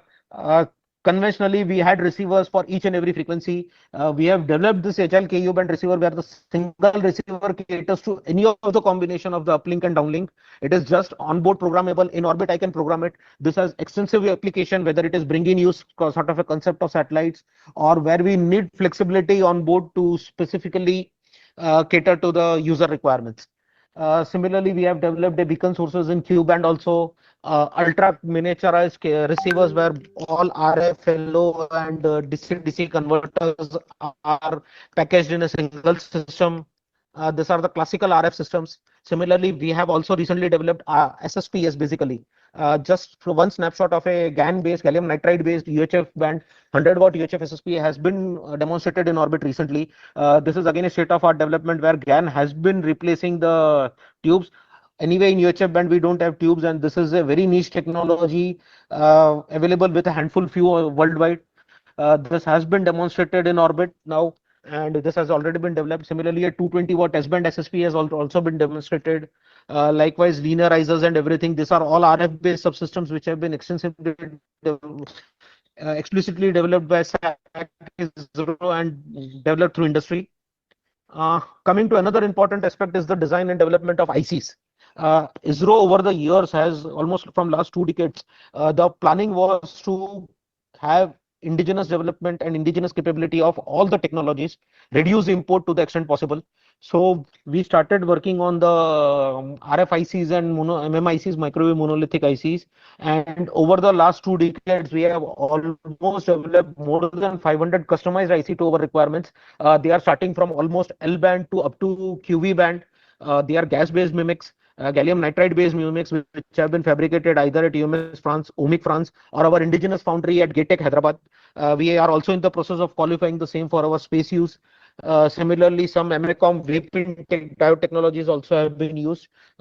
One specific I am showing over here is a 70 nanometer process and Q-band low noise amplifier has already been developed, which is giving almost a noise figure of 1.5 dB and a gain of 30 dB. This is again a state of the art which is available worldwide specifically. And as of last 20 years, ISRO is not procuring any of the mimics from the importing any of the mimics. They are all custom made. As of today, we are dependent on for foundry fabrication on import substitutes. However, with the upcoming of GATEC and space qualification from GATEC, we will be to a certain extent for gallium arsenic requirements, we will be totally indigenously catering to all those things. Apart from this, coming to DC-DC converter, because on the if you look at the satellite from the solar panels, whatever we generate, either it is a unregulated bus which is 26 to 42 or a regulated bus what we have on the ISRO side that generates 70 volts. However, all the electronics whatever we deliver, whether it is the RF electronics or the digital electronics, they typically work from 1 volt to 3.5 volts or 10 volt. They need a regulated requirement with a very stringent requirement on load and time regulations. So this is another technology which we have extensively developed, whether it is the atomic clock EPCs, electronic power conditioners with 65 watt output with a very high efficiency of 75%. This is another new development of a 90 watt hybrid HMC which we have recently developed through our Indian industry partners. This is a 90 watt for a digital subsystem which has an output which from the input draw bus side we can configure it from 65 to 103 volt, and output voltages can be tunable either from 4 volts to 6 volts with a various load requirements, current requirements. Similarly, 1.8 volt negative side, it is almost 80% efficiency thing with a 500 kilowatt switching. Similarly, which we have high power EPC, 650 watt EPC for that GAN SSPAs, and then we have multi-stack LNA EPCs where a single EPC is catering to almost 20 low noise amplifiers or down converters, and each line has a protection that any of the line gets short, that particular line gets stripped, the whole EPC does not get turned off. That sort of developments have also been completed and flown. Another important element is the filters hardware. Major development was this UHF 4-channel output multiplexer. This is a UHF band which we have recently flown, and this is working perfectly fine on orbit. We have demonstrated this. This is one of the niche technology available with the worldwide. Only one manufacturer is able to develop and deliver this for almost 120 watt per channel. There are 4 channels which are combined, and the peak power on the output side goes to as high as 6.4 kilowatt. Combined to this, the requirement of onboard with a thermal management combining from almost 0 degree to plus 60 degree, this has to work. So this was indigenously developed because the import option was almost costing us around 25 crore for 1 unit. This was indigenously developed over the last 2 years, and we have successfully developed this and flown off on one of our recent satellites. Similarly, this S-band TCSO, the temperature compensated filter, where basically this is a highly miniaturized S-band filter, and the cavity itself is compensated over temperature. So as the operating temperature on a satellite varies from -5 to plus 60 degree, the cavity expansion changes the center frequency, and in a very narrow band requirements, the actual response of the filter shifts. So these are self-compensated filter wherein there is a diaphragm and a plunger which actually reverse compensates the temperature, and the volume is maintained over the temperature. Similarly, there are a lot of developments related to compact coaxial resonator filters. Coming to similarly passives, around a decade back, all this passive components we used to import, like this S-band circulator, the waveguide isolators, the QE band isolators, and over the last decade we have indigenized them.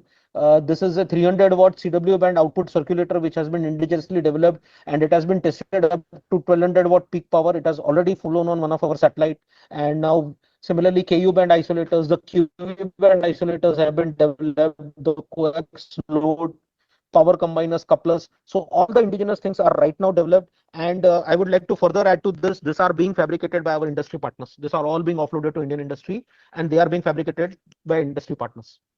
Apart from this, there are specialized components which we have developed. specifically the atomic clock, as Dr. Chandraprakash mentioned that initially in our first series, the IRNSS series, we had imported clocks, and undoubtedly we faced some serious failures on our imported clocks. So a strategic decision was to taken to develop this atomic clocks indigenously. There are only two manufacturers worldwide who have this technology and who have been supplying to Galileo or GPS and everyone. And we have also successfully developed this starting NVS01, which was launched somewhere in November 2023.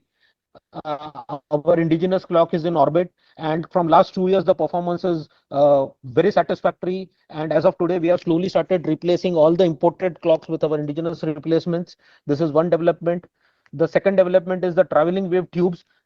We conventionally used to procure this, and if we look at a typical 24 transponder communication satellite, there are 24 tubes, and as of today each of the tubes was costing around 10 to 12 crores in KU band. So there was a requirement taken. Again, there were only 2 or 3 developers for this tube worldwide. So we were literally being arm twisted from the costing point of view and the delivery schedule point of view to a handful few imported manufacturers. So ISRO took a strategic decision, and we have developed this TWTA. The first indigenous tube will be flying very shortly on one of our TDS payloads in next few months.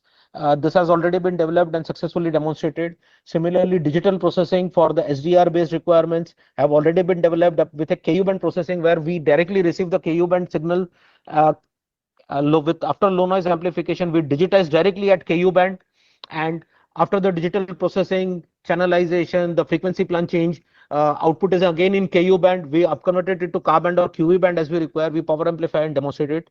Only thing is I'm not able to, because of some reasons, I won't be able to show the photographs of all the new developments, but yes, the developments have been completed. Coming to opportunities and industry participation, whatever hardware which I have shown just prior to this, majority of those things are right now being developed by Indian industry. The way we operate with the industry is specifically at the component level. The space-based components, specifically the TCXO, OCXO, we started working with Indian industry, Recon somewhere around 2007, 2008, and we got those products qualified. And from 2010 onwards, both TCXO, OCXOs, there are no imports. There is a single Indian industry who has a space qualified product available, and they are supplying to us. And extensively, this has undoubtedly helped them also to secure many international contracts, either on the commercial segment as well as on the space segment. So Recon is one of the well-known suppliers for crystals and the crystal products worldwide now. Similarly, they have also supplied us crystal filters, which we used to import. These are now all indigenous. Very recently, one more component, that is resistor, has been qualified by an Indian industry called Omega. This has been qualified by ISRO, and we have started introducing these resistors on our own requirements. Undoubtedly, we used to import them. So component per se, anyway, semiconductors are still a problem for us. We are dependent on various import options. However, attempts are being made to develop an indigenous gas foundries available at GATEC. ISRO is working on a GAN foundry. There are certain developments already done on that. So very shortly we will be coming to that. Apart from this, when I say industry participation, apart from the components what are being developed, if I just look at this particular receiver or a Q-band, this thing, industry is contributing very heavily, specifically whether it is the mechanical aspect, fabrication of these packages, fabrication of the carrier plates. Gold plating is a separate industry altogether. They are supporting us. The electronic assembly, what we are looking at, once I get the bare mimics, assembling it on a carrier plate or my PCB or FR4 is also done extensively by our Indian industry partners. Similarly, foundries, we are using extensively foundry support from GATEC, and also the SCL foundry is also being used. Apart from this, we extensively work with industry partners for build to print. Whereas the design is ours, we specify the BOM, we give the design, the complete fabrication, whether the mechanical, electronics, assembly, its optimization, its testing is being done by industry. We have successfully demonstrated this from last 10 to 15 years, where we have a very good industry partnership available from Centum, Astra, Azista, VCB, and many other partners. Anant and everyone is supporting us for all of these activities. They do the complete fabrication, they do the testing, they do the optimization, they carry out final testing and evaluation, as per our requirement and they deliver it. Similarly, for the remaining part of whatever I was saying for the tube development and the atomic clock development, we have already initiated talks with our industry partners for getting it fabricated to industry because the requirements are much larger. So from industry perspective, there are a lot of opportunities available. We have been working with almost 7 to 8 industries for last 10 years with extensively order book, and there is a very large scope available for this. Similarly, there is one more area built to specification where we are trying to discuss with many of our upcoming startups that we only define the specification and parts are being developed extensively by the industry. This specifically TCXO, CXOs are under that category, which have been specifically built to specification. So just this all aspects I am showing from a payload perspective, and that too of a communication.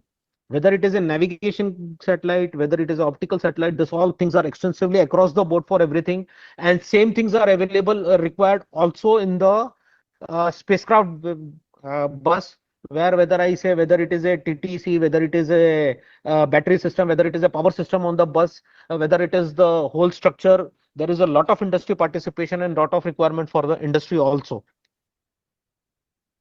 So coming to modern space segment, this has anyway been what the modern space segment will look like. It is basically, it is a combination of each and everything. We cannot look anything in singularity. We need continuous ISR, the intelligence, surveillance, and reconnaissance. Basically, we need real-time imagery, which is the optical satellites requirement. Future, there is a proposal for 24/7 CCTV from space. It is again an optical and microwave remote sensing requirements. Similarly, there are signal intelligence satellite requirement, which is the communication intelligence, electronic intelligence, and jammer payloads. Along with this, add to this, basically this becomes the remote sensing and optical sensing requirements. Apart from this, we need a communication, secure communication and command, which becomes our backbone, which needs to be encrypted beyond the site, beyond the line of sight communication, secure SITCOM, along with navigation and precision reference time requirements and early warning requirements. So this becomes the basic requirement, and in future our space will require will look like this, where all the systems work in tandem. We have a multi-layer communication satellite in close tied with the ground segment, which we have LEO and MEO sort of constellations, whether they are which will be major non-GSO layers and used. Again, we have a GSO layer over and above that with inter-satellite links between the non-GSO and the GSO and within the GSO also. And similarly, our navigation systems will be a combination of all of those things, the LEO, MEO, and GEO constellation, tightly knitted with the ground segment. So if we look at the new architecture defined by the Space Defense Agency, the space systems are not bound anymore by the legacy methods or cultures. We have to provide a unifying command and control through a cross-domain artificial intelligence enabled networks. So this is the future what we are looking into. And just to give a challenges what we have in hand, undoubtedly LEO communication advent has thrown a lot of challenges. Undoubtedly, there are a lot of advantages related to latency, higher bandwidth, communication, but large number of spacecraft are also there. So we have a lot of volume. But the challenge is, because we are talking of thousands and thousands of satellites, the constellation needs to be significantly of lower cost, considering long-term viability. Lowering launch cost is one part which anyway NASA is addressing, that by 2030 we will be reaching somewhere around a few dollars per kg of launch cost. But at the same time, the satellite segment also has to come down. And as of today, whatever SpaceX and Starlink are working on, it is typically almost, I will say, almost 1/20th of whatever classical conventional satellites were there. So that is sort of the challenging. Really, we have to look into. These are the challenges. Local manufacturing is another major requirement. Supply chain, because when we are talking of almost thousands of satellites, we have to ensure the supply chain with in-time delivery and cost-effective delivery.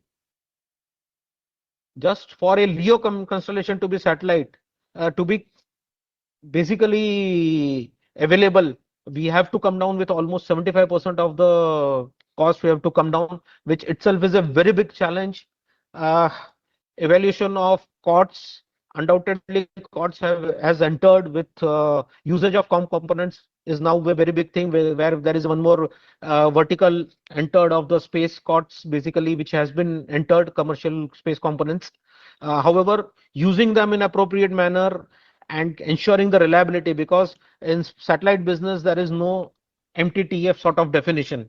It is always mean time to failure. There is no MTBF sort of definition. It is always mean time to failure. We don't have any assessment of any repair possible. So reliability becomes a much more concern, where anyway, as of conventionally, we are using components which are highly reliable, space grade components. But yeah, COTS has entered and we have to slowly start entering into it, where we require a lot of support from our Indian industry partners and upcoming team also.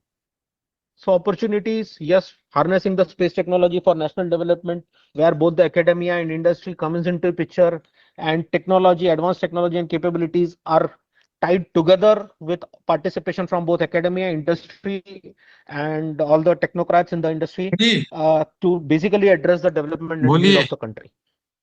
That's all from my side. I have tried to speed up to the extent possible. हाँ मुझे पता है ना, इसलिए तो बोल रहा हूँ. So once again, such a wonderful presentation from ISRO side. Thank you very much, sir, for such a comprehensive and insightful session. Yes, of course, the participants may ask the questions from speaker, sir.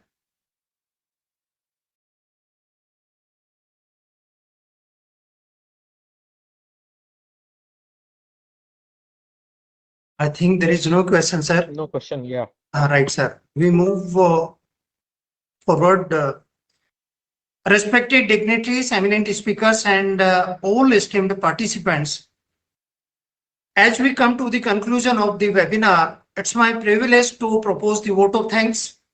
First and foremost, I would like to express my sincere gratitude to Sri Atul Sinha sir for his inspiring and insightful inaugural address. I would like to extend my sincere thanks to Sri Akhilesh Gupta sir for delivering the welcome address and highlighting the significance of this webinar. I am especially thankful to our expert speakers, Sri Prafulla Kumar, Dr. Chandra Prakash, and Sri Jayesh Thakkar sir, for delivering comprehensive and insightful technical sessions and for patiently addressing the queries of the participants. Lastly, I extend my appreciation to all esteemed participants for their active participation and constructive engagement during the webinar. With this, I thank you all once again. Have a great day.